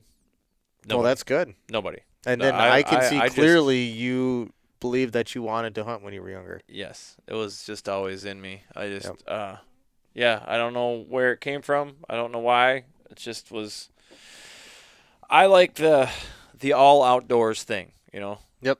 Jack of all trades, master of none, kind of I mean, I do right down to foraging wild foods, wild greens, mushrooms, whatever. I'm constantly soaking Stay away from up the cow pastures. as much. No, those are the good ones. I'm constantly soaking up as much information as I can, like all the time. If I find a Right. new mushroom that I can eat, then I study it and whatever. If I find Okay. there's a new wild green, I'm like, oh, I didn't know you could eat those. Like then, next time I find one, I'm gonna try it. And down to cooking, like I'm always trying to. I just had a couple episodes ago with Jamie Carlson. He's like a wild food Guru guy. guru, dude. Oh man. Dude, his Instagram is amazing. And I thought I could cook until I saw him. I was like, rookie. So Schedule a trip for the Boundary Waters and include that guy, I right? think he's up there right now. Actually, I just Oh, saw. jeez. I just saw a post on Instagram and it said Boundary Waters Canoe Wilderness area. And Oh, yeah, of course, boy. it's some bomb ass, yeah, Fish. shoreline, potatoes, something or other. It just looked amazing. Find a So, pheasant or a grouse up there in yeah. the time Well, I'm being. not gonna find any It pheasants up there, but grouse. Well, I You don't might find a know. grouse. See, this is where my knowledge and the whole Yeah, bird I'm telling you, migration there's thing no goes to there's no crap. pheasants in the boundary waters. Right. There are grouse. There are grouse. But yeah, so tomorrow northeast winds, should be some new geese moving in. But I should go fishing. I can't hunt. Got that northern, that 43-inch northern. I got that on Mille Lacs last year. That's pretty tail. 6-pound test. Nice. Yeah. Nice. Got kind of lucky on that. How big one. is that? 43 inches. Weight? I didn't weigh it. Didn't weigh it. That's a replica. Okay. She's pretty. I honestly, when I caught it, it didn't even occur to me to keep it for a skin mount. I just let it go. It wasn't until days later where I'm like, that smashed my personal best. Like, it didn't even hit me. I'm like, that, I should probably get a replica of that. And I had taken some good pictures of it. So, Mine was a 17-pounder. A 17-pound northern. it's probably pretty similar. It's probably pretty close. Yep. If I had Yep. to I guess. don't think mine was quite as fat, but I definitely think mine was longer. She was thick. I mean, Yeah, that looks thick. I remember. That's I'll thick. never forget that head coming up that hole. 'Cause That's I what wasn't she sure said. it was gonna come up that hole. I was like, whoo-wee. So I'm gonna. Oh, that throw was it in ice, huh? Google. Let's see. Yeah. Man, mine was on my very first experience throwing a drop shot. When I was like, On a drop shot. I think I was like maybe 21, 22 when drop shot first came out. And I put it was live bait. I did. I'm guilty. Sucker minnow. Okay. According to the Google, a 43-incher, and obviously it depends on how thick or skinny they are, but Yep. this one is saying it's 20.52 pounds for a 43-inch fish. Jeez. So you're 17. This one has a 41-inch at 17.71. So, Yep. Obviously, like I said, that it matters how thick or whatever it is, but Definitely. and that was a thick fish. And I was fishing for walleyes that day, but I knew pike were in this area, so I grabbed the biggest minnow I had in the box, and it was a giant mud minnow, Okay. and I just had that thing down there. And You're going to have to take a picture of that and throw that in on the website here, and so people know exactly what we're talking about if they Yeah. haven't looked at your Instagram yet and seen hey, it. if they're listening to this and you're not following my social media, how dare you? Get on Facebook, Full Scale Outdoors, Instagram, Full Scale _outdoors, and you can get all that information. There you go. So let's do a little Q&A with John here. Shoot. I have no idea what's coming at me. by I the don't way. either. I'm trying to think of questions. Hey, Let's see. Let's I'm go. all game. I got it. Mm-hmm. Big 5, MLF, Big 5. and why? What have you done all your life? Have you always gone for your big fish, or have you gone for, I'm going to see how many 1-pounders I can catch? Have you gone for, I want to go and do my homework to find out where Big Mama is and sift through all these little ones and try to catch my 5 biggest out of all these? Or do you want to go on and just cast and get your line out there, cast, get your line out there, cast, get your line out there, cast, get your line out there, cast? As a kid, I would say the latter. I would say more fish equated fun than a few big ones. Looking as at a it, kid. is that thinking like a kid or thinking like as an adult for what you would want for I'm a kid? I'm remembering back to when I was a kid. Like Because when I was a numbers equated success to me. kid, not to me.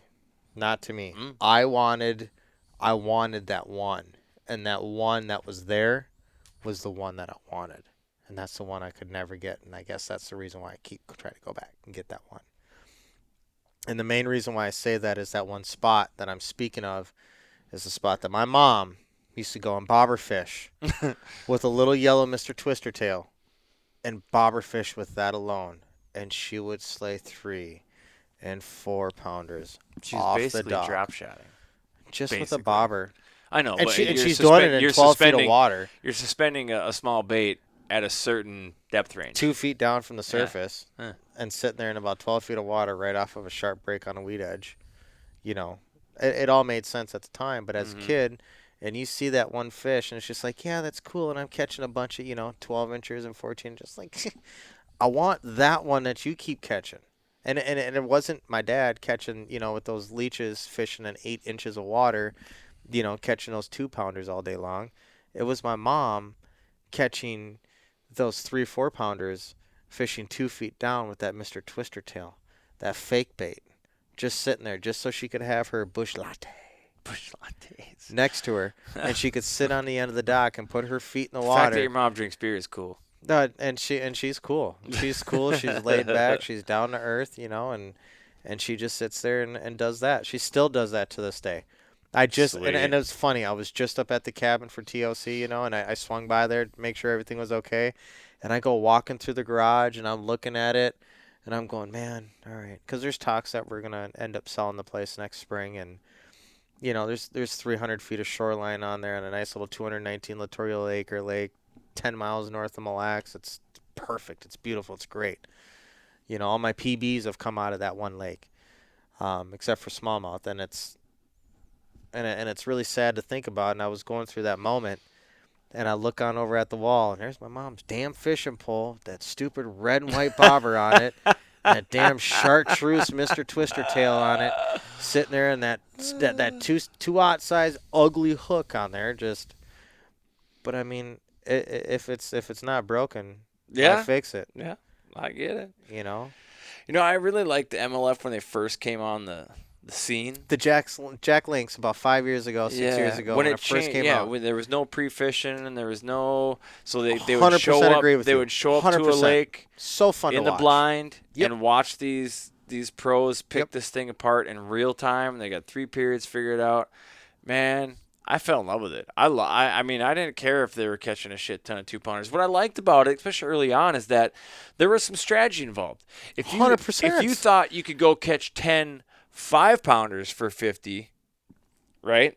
Or 51-pounders, which 51-pounders. That's work. That's a lot of work. I mean, there's a lot of people. I mean, I know it gets like minnow fishing league or whatever people call it. Like, there's a lot of shade kind of thrown that way. But to consistently go out and catch 50 fish in a day, that's a good day. Yep. That's a good day. How much weight do you think Fighter put up today? If it was MLF Oh style? my God, dude! That's all that I have to say. an There's embarrassing amount of weight. But that lake right there is good to be that known lake's for special. that. Yeah, That's a fishery that yeah. Well, Mille Lacs is that way too. I mean, it can be, yeah, but it also can't be. It can also humble a guy real quick going in there with a cocky head. Well, for Real sure. quick. Well, you always see every year. June, everybody's Seth Fighter on that lake in June. You can't not catch fish on that lake in June. Mm-hmm. Late June, early July rolls around, and suddenly on social media you stop seeing smallmouth being held up on Mille Lacs Lake. Yep. Because now that pre-spawn spawn is over, and now you actually have to know what you're doing to consistently put smallmouth in the boat, even on Mille Lacs. So I find it funny every spring. It's the same thing happens every year. Mille Lacs on August fire, 10th. big toads, blah, blah, blah, blah. And you got to know what you're doing. August 10th. That was that. Jesus, that's a big fish, dude. Yep. You're not even That was that holding it special day. out. That No. thing is fucking huge. That is a giant. That was where my scale was off by a pound. And Yep. you're close. You're close to shore. Yep. Wow. Now see, the only person other than my son who knows exactly where I caught that fish is Dustin Bliss, and because I do not have an Instagram account and he does not manage that, is the only reason why everybody does not know where I caught that fish. Because every time I've pulled my boat up to that spot, it's either me or it's the old man Mille Lacs? That's Mille Lacs. It's either me or it's that old man who fishes on his pontoon who can't move his pontoon unless he has somebody else with him. And if anybody who's listened to this knows that gentleman and knows that resort that he launches his boat off of, knows where that pylon is sitting in the water. Okay? You're giving away a lot of information here. There John. is, but at the same time, it's a big body of water. You got to go searching. It is. You have thousands of docks to go look on. There are a lot. But yeah, that was inshore. It was not offshore, and that does not matter the time of the year really. That will always produce a fish in that one spot, and always has for me. There are some spots like that on almost every lake, where no matter what season it is, there's a fish on it. Yep. And for whatever reason, And I think fish in general are different. You know, they have different personalities. That some are roamers and some are homebodies. Yep. You know, and you also have to look at a lot of people go on and think, water temperature is this, the weeds are at this, the time of the year is that. But what they don't think about is, dude, that sun is casting a giant shadow because of that weed line right there. The fish, and it's hot, the fish are just going to be schooled right there. Or it's cloudy right now. The fish are normally going to be held in on docks, but because it's cloudy, they're going to be filtering. They're going to be moving. They're going to be roaming. They're going to be spread out. They're going to be scattered. There's a lot of factors that come into play when it comes into that. Also, you have to look at the forage on that lake. How strong is that forage? What class is that forage at? If you have a shortage in shiners like what they had a few years ago up on Lake of the Woods, which is kind of weird, in the early part of the wintertime, if you look at that, not only does that affect the fishery, that also affects the fishermen going out there. That affects, the business owners. I mean, there's a huge thing. Just because a minnow doesn't want to swim one direction, wants to go the other. Right. And monkey see, monkey do, the rest of them are going to go. Right. So, and that has a huge trickle-down effect. And that kind of plays the same way in all fishing. We don't know what it is. It's fishing, not catching. That cliche plays too strong.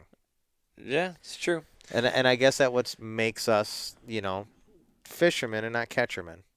Catcherman. Yeah. I don't want to be a catcherman. That's a terrible term. Well, it depends on how you... Yeah, no, I'm going to leave that one alone.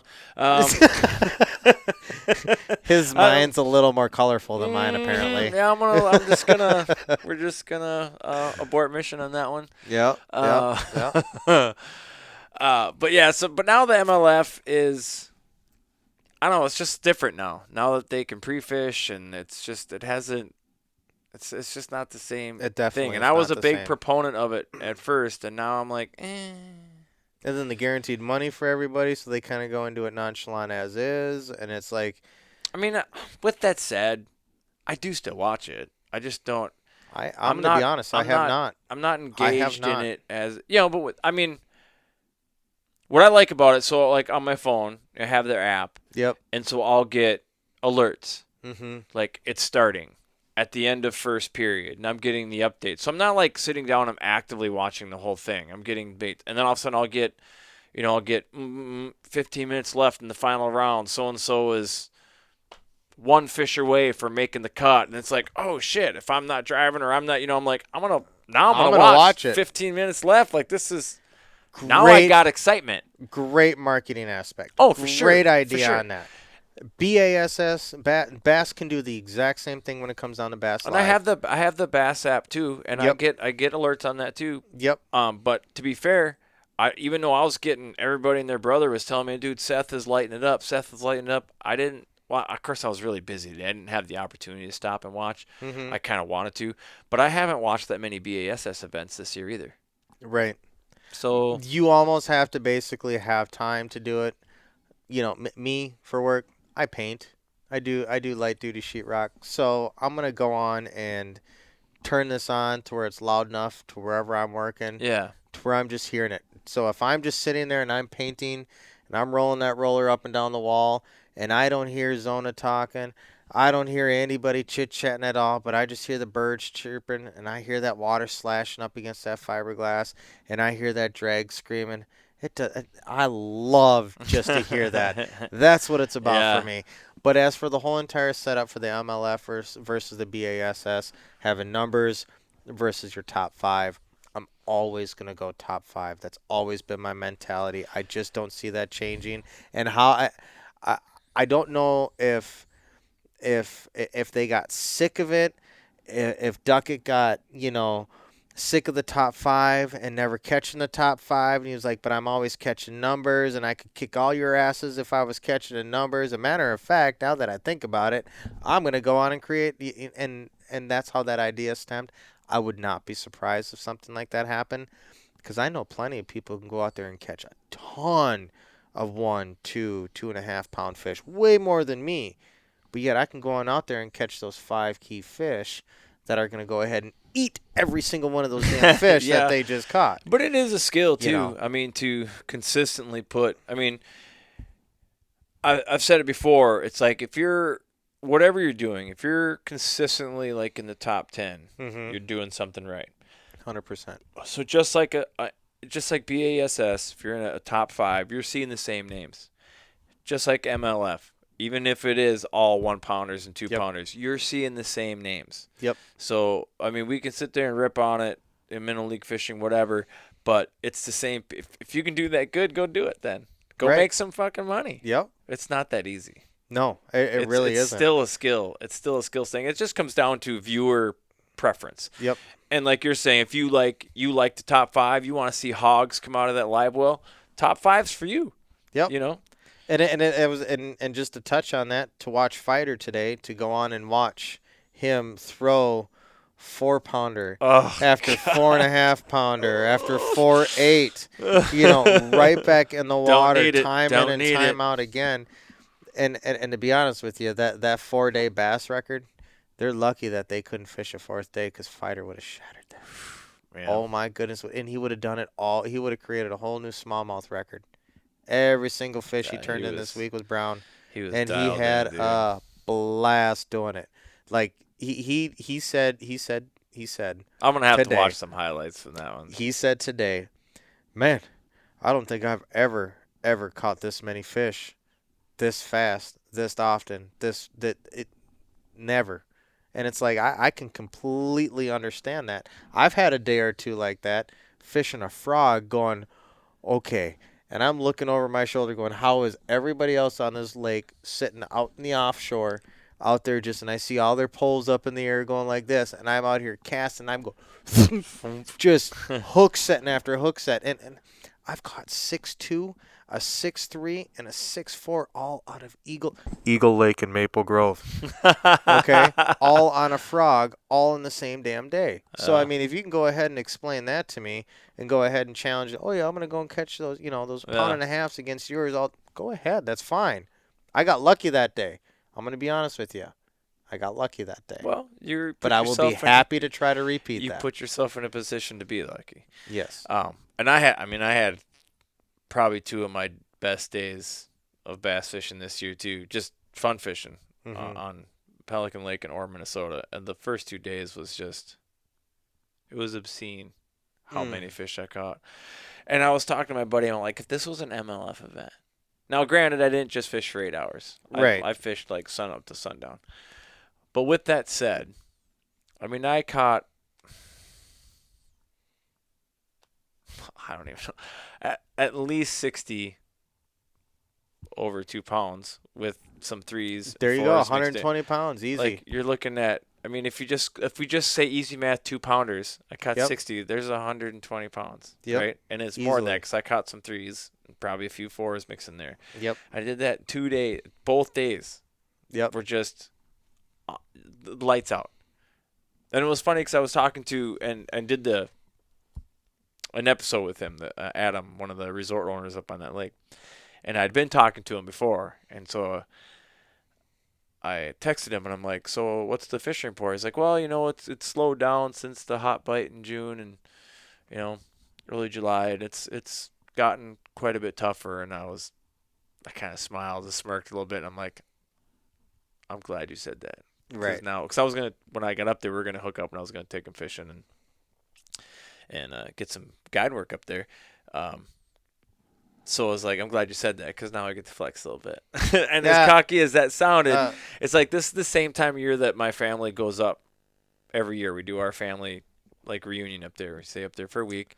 So you almost feel like this is your norm going up there. I know. I generally know where to find them. Like every year is different. Last year was record high water levels. So interesting. Like most of the docks are underwater. So there was no skipping of docks. Like they're underwater. But what that did is that allowed me to fish water that I normally would never fish because it's just too skinny. But now it's new water. So and it's new structure. Fish can relate to that. It's new fertile, ins, outs. new bugs, new this, new that, new everything. Yep. And I capitalized that and we caught a bunch of fish last year. This year, it was down like 18 inches. So got just a lot of that shallow structure. I just rode off. I mean, I poked my nose in there and I tried it a little bit. I'm like, yep, they're not in here. I mean, sometimes there's a really good slot bite on that lake. Lily pads, frogs, got a few little ones. This year was all rocks. Yeah. If you weren't fishing rocks, you're wasting your time. I mean, they were just gorging on crayfish. Really? Crayfish are king on that lake, anyways. Okay. Just everything eats crayfish So- on that lake. Everything, crappies. I've cleaned crappies on that with little like 1-inch crayfish in their guts. Oh my God. Everything eats Everything eats crayfish on that lake. I mean, everything. That's Pike awesome. have them in there. That's Perch awesome. have them in there. Everything eats crayfish on that lake. And it's just That sounds awesome. I love that lake just in general, but that was a lot of fun. And so when I took him out fishing, we hit a couple spots. It wasn't really. We tried to catch brown first, and we hit these reefs, and the wind was blowing on it. Should have been good because that's where I found him the first day. It was like the same conditions, wind pounding on these rocks all day long. Went up there with some short bill cranks, and we caught a few, but it wasn't great, and the size wasn't really there. I'm like, you know what? Let's bail on this. Let's go pitch some wood for some. I was green- gonna say, green is there any Well, that good lake's- timber in there? Yeah, there is. Okay. But the great thing about that lake, even in weeds, no matter where you are, you can back to back pull a green one, next cast brown one. I mean, that's just how that lake is. Yep. And Sounds like another lake there, JP. Right? So- right, JP. Sorry. secret.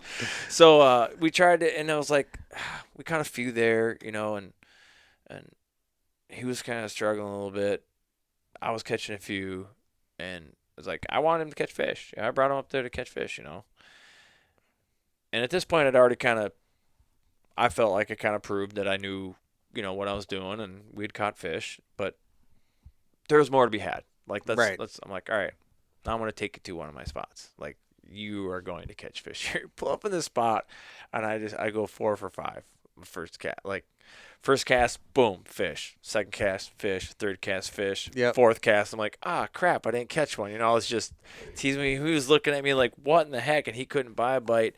I cast back in there 5th time. Oh, there he is. Yeah, there it is.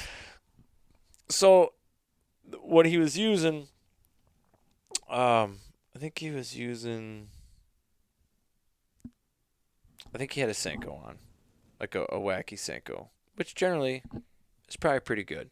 But because they're so keyed in on crayfish, 90% like if you're good. not using a jig, you're doing yourself a disservice. It's one of those. So I said, here, put this one on. I gave him the jig, gave him the trailer. And so he put that on, and he still wasn't getting bit. So I stopped, and I just started watching the way he was fishing. I'm like, you got to let it fall all the way. Because he was kind of like swimming it back. I'm like, let it fall all the way to the bottom. Strike zone. Shake it just a little bit before you move it, and then drag it. Shake it, drag. Don't hop it. If you hop it, you're going to get bit by northern. If you move this thing too much, you're going to get cut off by northern because there's shit tons of northern in this lake. Yep. And so I washed him. I coached him a little bit. After about his 5th or 6th cast, boom, boom, boom, he just started catching fish. Yep. And it's like, then I had him dialed in, and then the rest of the night we continued to go, 1 for 1, just catching fish. Not And gonna lie, that's how it went yesterday for us. Once I finally got him, Yep. got him dialed in on the proper way to fish that structure. And yeah, you know what? Doing that, you're gonna find yourself in rocks. You're gonna get snagged once in a while. It's not a big deal. It's like because if you're not getting snagged, you're not in the right spot. 100% That's agree just how with it that. is. 100% agree with that. Yeah. We were throwing yesterday up in the back end of timber. We were throwing last week up on O'Dowd, all the way back up in the timber, and we were catching 4.5 plus fish. We ended up, my buddy and I, Brandon Downs, we ended up catching, it's like 13 pounds on O'Dowd, and won his league tournament that night. Is that And- for 3? Huh? Is that 3 fish or 5? That was for 5. Okay. For 13, and 3 of our fish were just like right underneath the 2 marker. So 2 of our fish were freaking chunks. Okay, especially for that lake. Ended up winning big bass. Ended up winning first place, but the second place team came in just under 6 pounds, and it was like we watched everybody fish, and we 6 pounds. we doubled up the field. We took 4 teams and we added all their weights together, and it still didn't even equal what we put up. Wow. And it was great. It was so fun. It was. Well, yeah, it's Do you know what rewarding. it did that? It was that half-ounce finesse Jake throwing it right back in the nastiest, gnarliest, thickest wood that had water in and around it, but there had to be some deep water nearby. So here in which that scenario that you were thrown into with all that submerged timber and that, that type of same scenario. Two completely different times a year, though. Yeah. That's the thing. Yeah. And I think those lakes go through those bite cycles. And a lot of people forget about bite cycles and they just go off of fishing pattern. They just go off of weather. That's great. But don't forget about those. Well, you have to take in those you have to take in all the factors. Be a dry sponge when you go fishing before you go out there, knowing what your lake is going to throw at you, knowing what it is, knowing everything. You still have to go in there as a dry sponge. Yeah. Again, so we go to this lake the same time every year. Yep. But every year is slightly different. And Yep. it usually it takes us a few days to really put the pieces together. I was fortunate this year that I just stumbled on what the bite was day one. So then it was we just kicked the living shit out of these fish all week long. 7 days straight, just beat the piss out of them. Well, there was a cold front in there, so we had one day that was a little tougher where I only maybe caught 30 or 40 fish. Sounds like vacation. Instead of 50 or 60. Sounds like vacation. But the one year, it was weird. It was they were you found them in where they should be a lot of times, but I was finding them in super, super skinny water. And I mean anything that cast a shadow. If it was a stick as thick as these beer bottles, it was worth pitching a lure up in there. Okay. What was happening, and I didn't figure this out till later in the trip when we were actually just doing a hike. I found there was a crayfish on dry land walking around. I'm like, what the hell's this crayfish doing way the fuck up here? Weird. Yeah, well, they do that a lot when they molt. So, and again, this is just a theory, but what I think was the thing is I think the crayfish were molting, and as they returned back to the water, those bass were these bass were damn near on shore. I mean, I caught some in 8 inches of water casting right up to shore. I mean, right up to shore. And that's where they were that year. So I think they were just keyed in on those crayfish coming back to water, and they're just picking them off. Nice soft shells. You know what that reminds me of? Crayfish candy.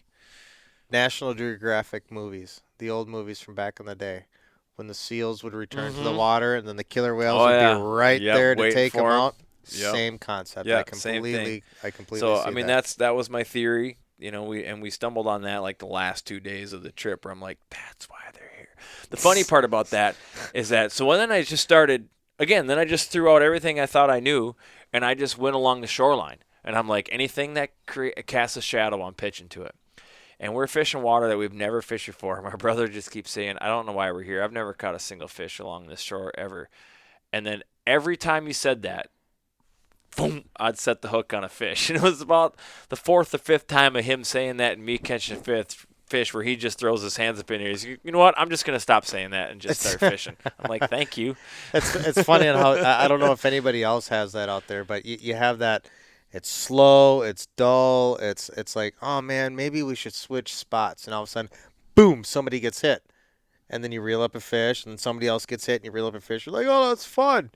All right, well, kind of slow down. Maybe we should switch spots, and then thump, there it is again. Or not. And then you start keying in on something, just like, okay, well, maybe we should switch spots. Well, a buddy of mine and I, fishing my cabin lake about 10 years ago, came up upon that same thing. We were like, hey, how about another Guinness? And he goes, thunk, Thunk. there goes a fish. And then it was just like, hey, maybe we should switch spots. Thunk. So literally, that was day 1. Day 2, day 3, and day 4 went as, hey, switch spots. How about a Guinness? Thunk. And as soon as it got slow throughout any part of those days, and we would put those two combos together, thunk. That's pretty funny. That was so fun. So That's pretty good. I love the way on how fishing works hand in hand with life. And Yeah, for sure. know, I love that. That's super fun. God, what was I gonna say? There's something that reminded me. I'm sorry. No, it doesn't matter because this show's all about derailing. So you'd think I'd just be better at it by now. Oh, What was I gonna say? Derailing doesn't matter. professional. I know, right? No. So, if not what is the most effective, not what's going to win you a tournament, Mm-hmm. but if you had one, what is your favorite style? How do you like to catch them the most? Perfect day. You know, if you go do this, that Tough you're year going to to catch ask me fish. that question. Tough year to ask me that question due to the fact of You're skipping I frogs. don't want to underdogs. say that I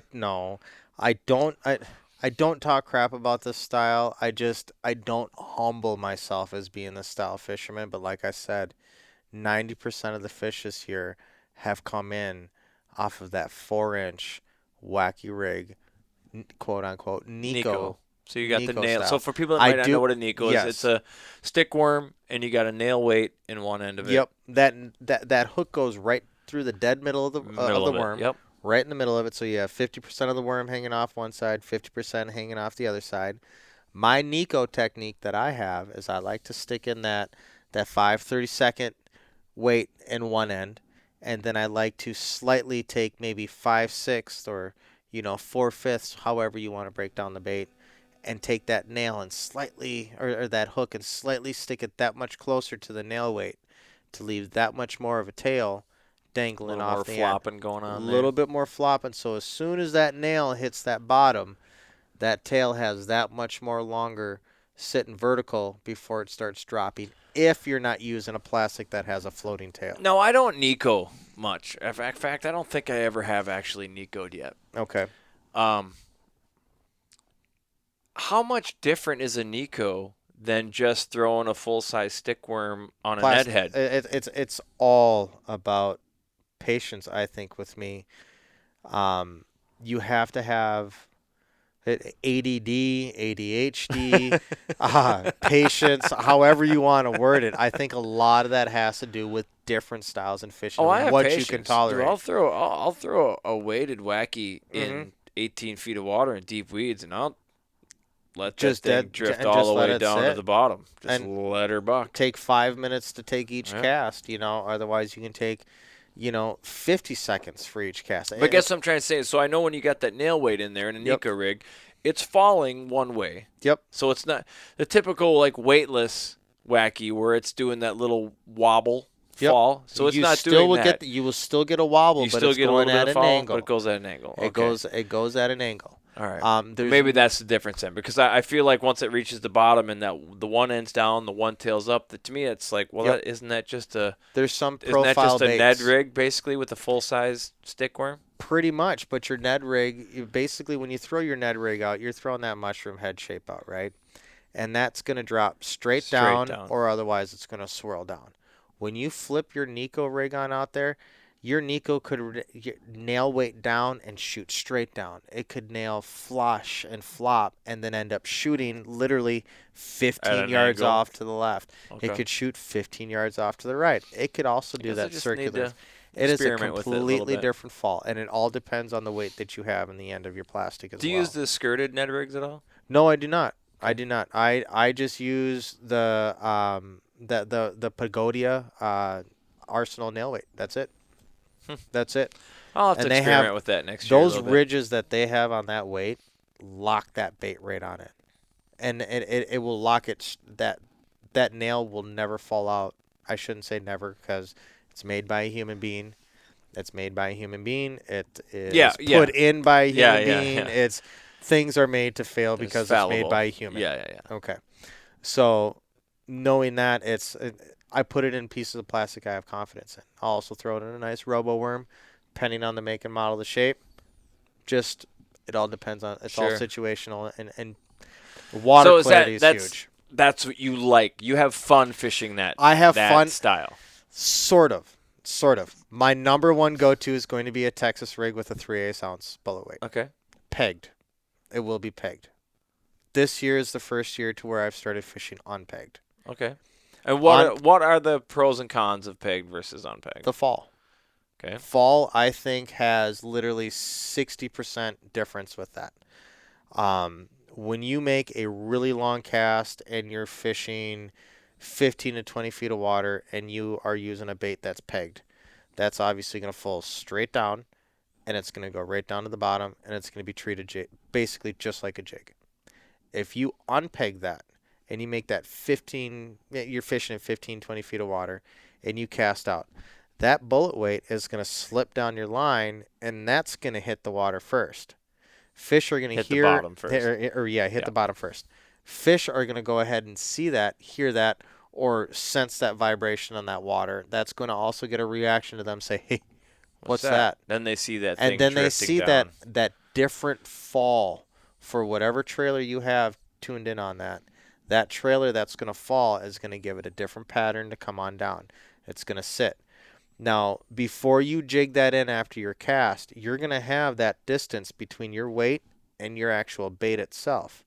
When you go on in and you start dragging or jigging, whatever you desire, whatever you think is going to get them to bite, typically the drag is my way to go. You're going to be dragging that bait closer to that weight. If that weight does not move off of your jig or off of your pole, if that moves, that's going to slide further back closer to your bait. As those two concepts come together, as you're moving, by the time that those two get together, you should have a bite. Or you should feel bottom. You should feel some sort of cabbage, vegetation, Something, whatever it is. You should feel something. You should be playing a video game inside your head, picturing what that's doing. Then you go on, you jig again. You pull that thing on up 3, 4, 5 feet. Let that fall. Let that fall again, and that separation takes place. That fall mimics itself once again, and you're able to recreate that same drag effect. That is a huge difference for peg to unpegged with a Texas rig. So, Texas rig can be your most versatile. It's one of my most favorite things to flip because you can flip it, you can skip it, you can throw it in deep water. It just depends on the weight that you have and whether or not it's pegged. That's my favorite. Pegging and thicker cover helps too, because a lot of times that the weight will fall down. Yep. And your bait's still up on top, and those thick weeds where the fish aren't. Yep. So pegging will help you. Yep. Punch through there. If you can actually feather and kind of pull that thing back to you, and just kind of tap your line or tap your pole with your finger, just to give it enough pressure and vibration to keep pulling that line through. That line is going to pull through that weight that's down deep. And then that line that's sitting up on top pull it down with there your bait eventually. is actually going to tick it and cause a vibration up there, just like your finger, and then it's going to pull it straight down. And once that falls, that's where you're going to get your trickle effect. But if you peg that when you're fishing in heavy cover, that's typically what you want to do, because you want that peg, that heavy peg, that weight along with that bait to be together, to drop in, to get in there, to get up and down, jig it, however you finesse it to get it in, so you can get it out and get it back in there. So that's your favorite style. I love that style. That's my favorite. The most productive style that I've had, the go-to that I've had this year, has been that damn Nico. That damn Nico. It's because it's a fairy wand and you can't jack a fish with it like I want to. And I guess that's the biggest head shaker and head scratcher I've had this year with that darn thing, is you just can't jack a fish with it. So what are you throwing that on? What's your setup? I'm just throwing it on a 7-1 on a Fenwick, and I have that paired up. Gosh, what do I have that paired up with? Okuma. I have an Okuma 2500 on there, and that's it. Just a simple what $50 size line? Just a $50 setup there. I'm using a J8, the Daiwa J8 braid, and then I have that paired up with a 8 or a 10 pound. I've been fluctuating depending on smallmouth or largemouth. Largemouth lakes that have the mix or just largemouth, I've been using a 10 pound. Tonka, I switched over to a 12 pound for no use. I only caught 2 fish on Tonka. It was the toughest day. Our tournament, Derby Day, I think it was 12.5 pounds, took Tonka. Weirdest thing ever. Middle of July, whatever. Yeah, dumb. But it happened. But yeah, other than that, it's going to be that 8 or that 10 pound leader that I tie on. And that will usually be tied on with some sort of a Seagar line that I use. Fluoro. Yep. Fluoro, 100%. I don't use mono. I don't have a single thing mono tied up I don't think I do either. at all. It's either floor or braid, or and this braid is- with a floral leader. And this is the first year that I have experimented using braid with my bait casters with the leader line on it. I do have a few micro eyes, and I kind of fear, I have the fear of taking out the ceramics out of my eyelets by tying that knot and not having that secure and catching each time you cast. And Well, you if, keep you're hearing that. if you're tying the right knot, it should slip If right you through are there. tying the right knot, yes. The No idea. hell was that? All right, so we're out in the middle of nowhere, right?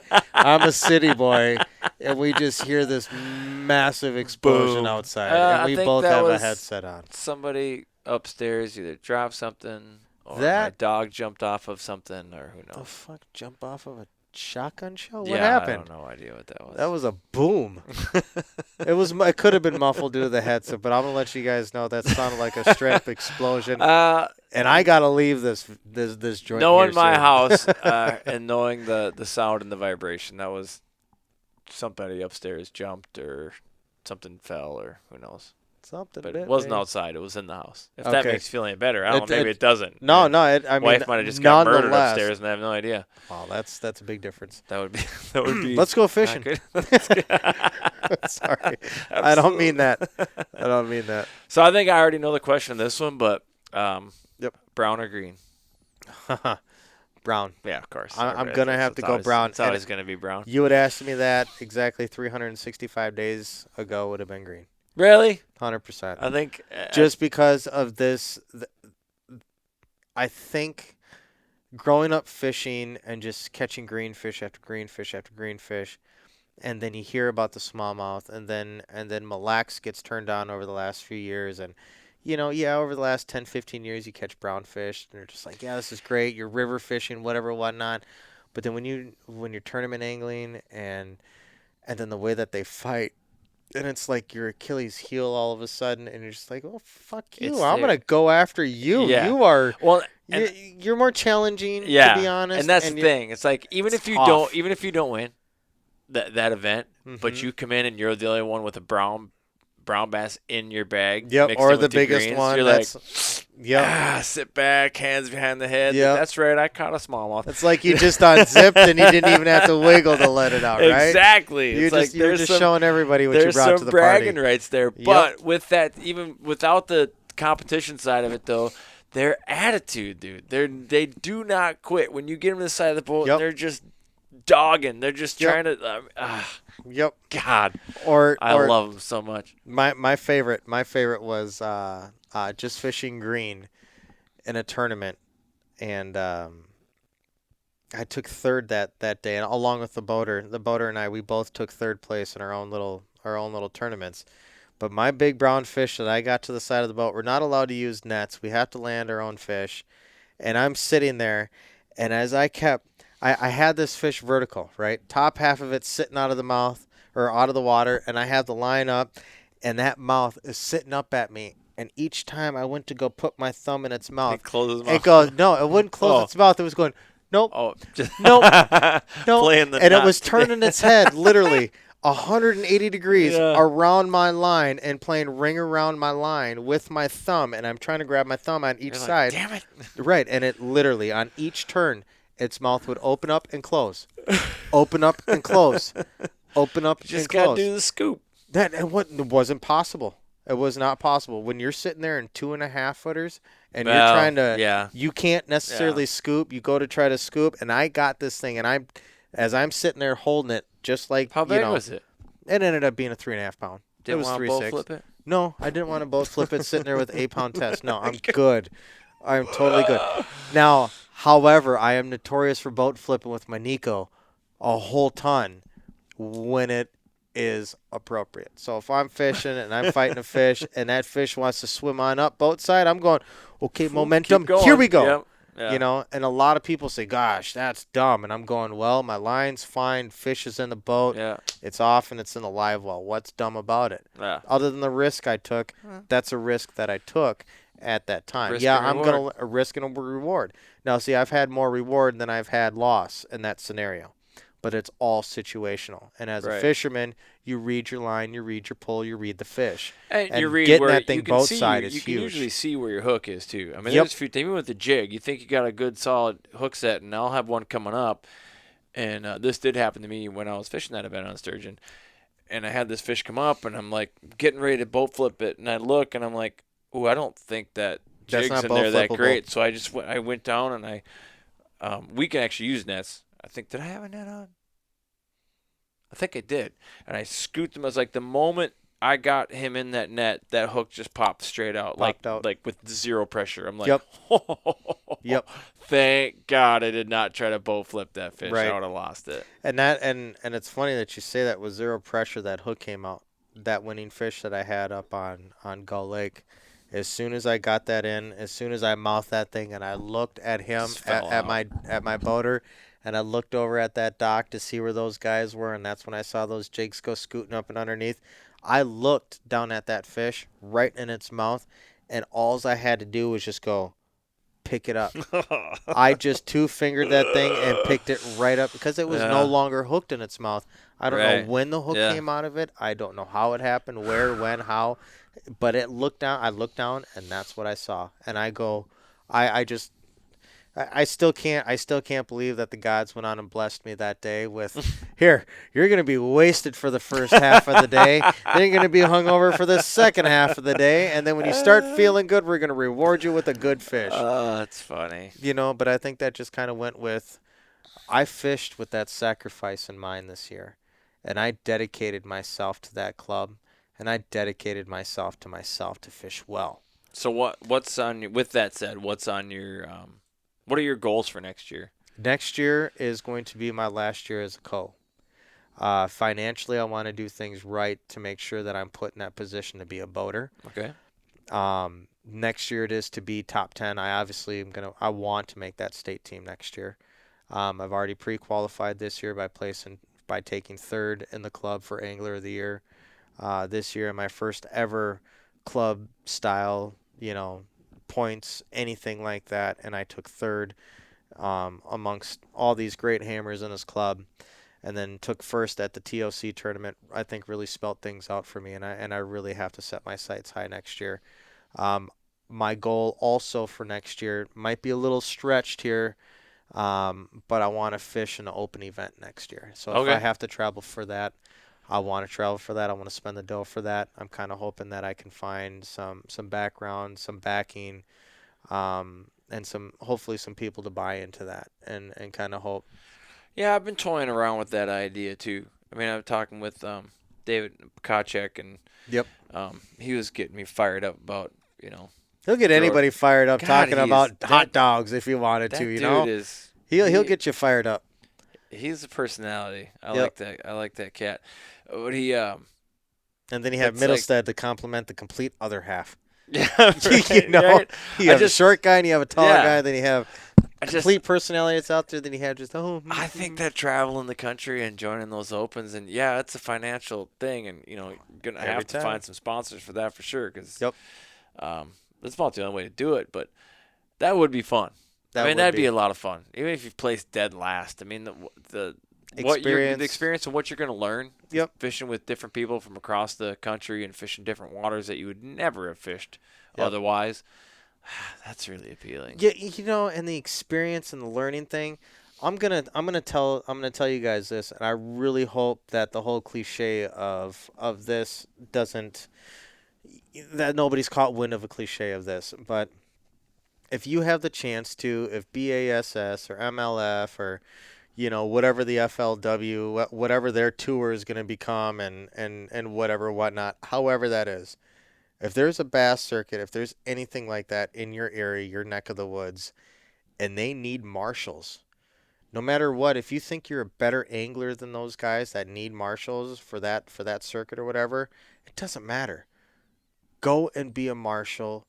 Go watch. Go learn. Go and sit on a bass That's a boat good on a point. beautiful day, and don't pick up a single rod and just spectate. That's a and good point. see what happens with your dry sponge effect, and see if that thing expands. See if you end up drawing in some information you didn't know.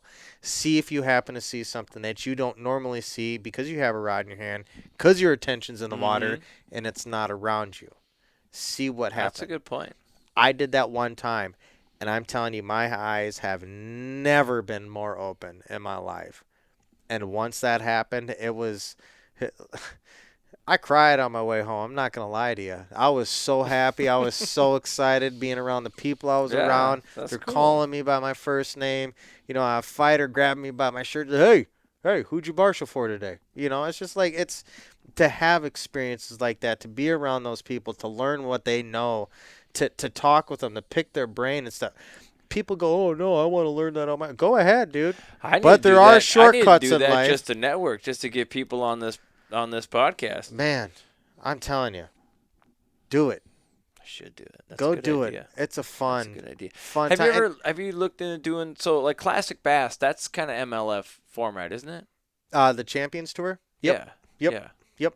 And they actually, what they are doing is a phenomenal thing. Champions Tour, guys, ladies and gentlemen. Scott Bonema, he runs a great program. He is basically trying to change this game right now for competitive bass fishing. It's MLF style. They have the top sticks in the state. Even around, all the way around Wisconsin, Iowa, you know, the Dakotas, all those guys. Is that an invitational kind of a thing? It or? is. Okay. You fish your way to get there. All right. Basically, is what it is. A few people happen to have some opportunities open up from them. They couldn't pass up. Finances almost beat the best of them, but they ended up making it happen, and they're part of the Champ Tour, and it's a great opportunity for them. But Send that for cat, their send program, that cat my way. I want to yeah, talk to right, that guy. right, okay. I'll send a couple of them your way. Do it. But they have, for the state and for the future of the sport, Scott, you are the man for thinking of this. You get those high schoolers, you get those middle schoolers to come on in and be the marshals. What better way That's to go awesome. ahead and have, Yeah. I don't want to say a quote-unquote a tattletale, but Well, you have a tattletale on the back of your boat, yeah. but you Keep 'em also honest. have a dry sponge. You also have Yeah. your potential biggest fan in Well, the isn't world. that what you want That's exactly for what a it is. marshal? I mean, you want someone Everything. You yeah. have your ingredients that's for, awesome. for everything positive in every single category goes hand in hand with that Champ Tour. That's great. And I will never, ever talk crap about that. I will never think anything negative about that. I will never, just what they have going for the future of the sport is only you watch it within the next 5 years. Champ Tour is going to absolutely explode. Could be the next biggest thing here up in the Midwest, potentially into the state, into the country. You also have the expansion of the high school program and the young minds who want to be marshals in this, who want to learn and then take whatever knowledge they have to spread back to their high school or to their middle school or whatever it is, whatever program they're fishing in, and to watch that grow. My God, does that just sound phenomenal? Why didn't I have this when I was a kid? This is bullshit. It's all about sport and watching that thing grow, and then the word of mouth. And I don't want to talk like a Debbie Downer or negative Nancy here, but 20 years from now, bass fishing may not exist. It just She'll depends be on wrong. what it should be, but it all depends as to what we do about it. Well, It we could do- become so political. It could become so tightly wound to where and I'm sorry, but the way I'm not trying to bad talk MLF and the way that they're going about things, but they bought out FLW, and there was nothing wrong with FLW. There was nothing wrong with BASS, and there was nothing wrong with having MLF, But MLF went on in and bought out FLW, and now they want to try to start consuming things just because they see the competition out there, and the best thing that they can do is eliminate their competition to watch what they have flourish. Now, I don't 100% agree with that because it wasn't broken to begin with, so why would you have to feel like you needed to fix it other than It might not be a fix. I mean, I'm it could be a new adjustment to the game. Yes. Yeah, I'm a firm believer in competition is good for business. And, there's Yep. going to be some ups and downs. There's going to be some It's failed change, ideas. There's going to be some successful ideas. And it's just a refinement. And who knows where it's going to end up in the future. Yep. But I think ultimately, I think it's going to be a good thing having both. True. Because if you only ever had top 5, then it's kind of like you don't know what you're. But then you missing could be if that don't- one guy who's catching a bazillion Yeah, fish. I and mean, outfished everybody technically. everybody, I get everybody it. has different tastes. So Yep. there's definitely room in the market for both things. What it does do, especially in today's day and age, is our tribal nature that we have in politics and just about everything, is that not only do you pick your team, like I'm team BASS, I'm team top 5, or I'm team MLF, but then that's what you like, that's great. But it's not enough to be that. You have to actually shit on the other format, the other team, and degrade it and downplay it. And it's like, I don't understand why you can't just be like, hey, that's just not for me. I don't care that it's for you. Right. I just like this. Now, with that said, I like shit talk as much as the next guy, but I like good-natured shit talk. So, meaning, let's say I'm a top 5 guy. I love that shit. And Right. you're an MLF guy. Am I going to give you shit? Am I going to be like, oh, how many 1-pounders did you catch? Or, middle league fishing or all these. But Yeah, I'm going to yeah. have a smirk on my face. And I'm going to, and at the end of the day, we're going to share beer. And And I'm I'm going to gonna share go- a boat with you tomorrow when it's Yep. not going to matter. But the ones that you see these threads on social media where they just They're rip hammering into each other. Yep. And it's not in a nice way. This is not in a friendly, rip on your buddies type of way. This is you're an Respectively asshole because agree you don't to disagree. you don't believe what I believe. Yep. It's like I just don't understand that. Like, Just respectively agree to disagree. Yeah. That's all you really just can have- do. I mean, rip on them, but have fun with it. Yep. I'm fine with. I love ripping on people. I love being ripped on. I mean, I really do. If you've got if it's witty, if it's funny, But if you could if you can hybrid stump me, MLF and BASS I'm gonna high five together, you. So, well, and who knows? Maybe that's you go what for this top experiment 5 is. out of your top 20 fish. That's very possible. And then you have 15 Why that not you can still- go ahead and weigh right, in as you your could- top 15, top 20, Or but even- you keep your top 5. Even one big one. Even if you did one big one, like that Yep. one big one is worth X amount of points. Yep, that yep, tack on to your total. Yep. So let's say somebody crushed you and they caught 20 more 1-pounders than you did, but you had big bass at the event, and that big bass gives you 30 extra points. Boom, you beat him by which 1 I'll point. kick the other guy who outfished you by 10 or 15 fish Right. or 10 or So, 15 pounds. again, now but that's interjecting a whole nother strategy of it's like, okay, trademark. I can go out and I can choose to just, if I think I can catch 100 of these 1-pounders, nobody's touching me. I don't care how big a fish they catch. Okay, that's your strategy. Go try to do that. Yep. But if you have to, in your mind, you have to split up your time. Like, okay, I need to get some numbers up here, but I also still need to go target big fish at some point in my day today. Am I going to do that first? Am I going to do that mid? Am I going to do that last? Am I going to be struggling at the, oh, shit, I never did get that big fish. I got to go carve out some time to do that. Like, then it starts getting exciting because then now strategy is involved, and you have to, for better for worse, you got to make a choice. You going to go for numbers?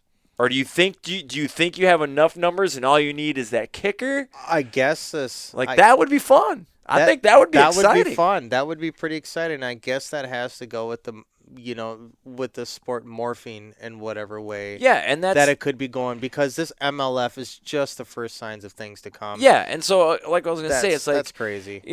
Whatever your opinions are of MLF and even how it's changed, because admittedly, like we've already talked about, I loved it when it first came on. Me too. And now I'm not as excited about it because Yep, the format me as has well. changed and it's not what attracted to me in the first place, but it's evolving, right? Yep. If MLF never came on the scene and we were still just doing the plain old 5 fish, well, we wouldn't be having this conversation. We wouldn't be having this excitement. We wouldn't be looking for new ways to energize new people to the sport. The one thing I really do like about MLF is that it's very much like other sports in the real-time scoring. True. That part's exciting, especially when you get that alert and it says 15 minutes left. So and so is one fish away from making the cut. Whew, that's exciting. Yep. With the big 5, they're out there fishing, and sure, sometimes cameras on here and you see them catch fish, but you don't know who's got what until the very end, and you're watching the weigh-in. I just want to see that MLF without the damn pre-fish. I want to see them go agree. to the lake blind. I actually agree. I don't want them to know where the hell they're going Yeah, the day of competition. That's it. If they kept that That's literally what I the liked same, about it. that right there would be the most spectating portion of the sport. To actually compete in that myself, I'm going to go, oh, I don't know if I really want to go into that quite yet. I'm not. I'll go for the big 5. There's a But I mean, that right there is kind of a hesitation that's move for I me. mean, that's a skill, man. Yep. How fast can you dissect that body of water? Yep. You get your figure 15-minute it out. ride around. Yep. That's what attracted me to MLF in the very beginning. It wasn't the every fish counts. That part was kind of cool just because the score tracker and the update that added the scoring element of like actual sports to it. Yep. And that was cool too. But I loved watching the individual pro fishermen dissect the body of water. Like watching their brain tick. Like, what are they doing? Yep. How are they feel? Like, this isn't working. Let's go make a change. Let's go here. Let's go here. All so-and-so has dialed them in. Van Dam's just lighting up 2-pound smallmouth one right after another on this bridge piling or whatever. That was fun You know. that first year watching him light up Michigan when they moved it up to Michigan for that Summit God, Cup. he That crushed. was one of the funnest times. I'll be honest. One of the funnest I like times. when Ike won it here. When the one he won up Oh, yeah. like on Wasn't it? it was either Pokegma or it was Trout. I don't remember which one he I won think it was out. Trout. Yeah, think I it think was a you're right. I smaller think trout. it was Trout. It was a different lake, not as big name. I think so. Yeah, that was fun too. Yep. Yeah, they crushed him on that lake Yep. too. Those are fun to watch. But yeah, now that they can pre-fish, it kind of took on a different way identity different angle. that I'm not Yep. entirely on board with. Because seeing the guys go ahead and make their post about pre-fishing for this, and it's just like, Yeah, I mean, give me why the does that chance to bother? go Why does that bother us though? Because you pre-fish for a top 5. But see, but it wasn't the original way that MLF was introduced to us. True. That was the most the difference, that huge, like, oh my gosh, okay, so you're taking pros and you're putting them into my scenario to where you're going to a lake blind and you don't know what's going. I gotta watch this. I want to see what they do here. Yeah. I want to know how they get to a lake and dissect it, just like you said. Yeah. I want to figure out And that that is same fun. way. I mean, And that is fun to watch and yeah. spectate as a spectator and loving Right. this sport. That right there really. And there's got a me lot going to for it. learn from Yep. that. I mean, it's like watching them. It's like because you can take that and apply it to your experience. Like How I wanna- you get to a body of water. Right. How do you break it down? Yeah. That type of thing. That right there goes far. Yeah, I Big think so time. too. All right, John. Let's thanks for coming out and doing this. Hey, Give dude, how not a can they problem. find you? You got some social media stuff? You guys could just find me on Facebook, John Morales. I'm kind of hoping to get up with the upbeat of social media, and obviously with the growth of me in the fishing world. Instagram's coming. Hopefully by this time next year, a YouTube channel could potentially be in the Ooh, works as well. Sexy. I just have to get my 17-year-old son in with that camera I got There you him. go. He needs to start learning a thing or two about electronics, and then hopefully we'll be able to make this an in-house family ordeal. That's cool. You know what I do like about it? Like I said, I met you on Doug Glimmerveen's the SmackDown Outdoors podcast, and again, I'm Yep. gonna pimp him out. If you haven't tuned into his podcast, Yep. check him out. It's a great Yep, great podcast. show. I love it. And now you're doing mine, and now we got Patches is doing the Lone Angler. That's another one. Yep. People here in Minnesota need to go check out. What I do like is that there's this, and I can't speak for other places, but at least here in Minnesota, there's this kind of tight-knit community that's starting to form.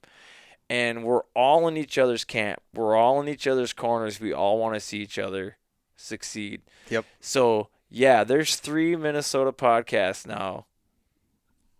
That are all But- they're all big deals. But we're not in competition. no, you and know what I guys mean? are Like, all working with one yeah, another, and being I- on each other's shows. And I that's the best love part. that Support. so much. Yep, camaraderie goes a long I ways. love that so much. Goes a long ways. I can't speak enough of it.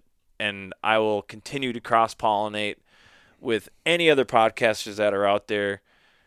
get a hold of me. I'll be on your show. You be on mine. Whatever I can do. Absolutely. A high tide rises all ships. Like, Yes. There's enough for everybody at the table here. I love it. I just think it's great. Fishing with Doug that time was a ton of fun. Yep. On I wish I would have Sturridge. made it that day. I really do. I really do. That It's was just, a ton of fun. It was a last minute deal That's for just me, how and it goes, having man. having a And free eventually it'll fish. get you into. Maybe I'll holler at you. Maybe we'll get out and fish tomorrow. We'll see how it goes. Let's see. Might It's go. gonna be cold. Yeah, whatever. Yeah. I have Sorry. clothes. Fish are colder. It's colder in the water I have there. clothes. You know, we're in the fall. The colder, the better. I think. When you get like today, Colder the bigger. when you get those warm days, or no, like yesterday, I found out in the fall that kills the bite. We were only on the water for 2 hours yesterday, and I probably smash took 'em? about 17 or 18 Oh, fish atta in the boy. boat. Literally MLF style, probably on average. My average fish was about 2 pounds. My biggest one was 427. So That's a good one. Yep. Yeah, I mean, lately we've been going out and we've been doing, be on a good pattern, and then it'll warm up, and that at least that pattern just they're on a different pattern Kaput. for that day. kaput. And I think those fish when it gets cold, they're like, oh, the urgency kicks in. Like I gotta eat.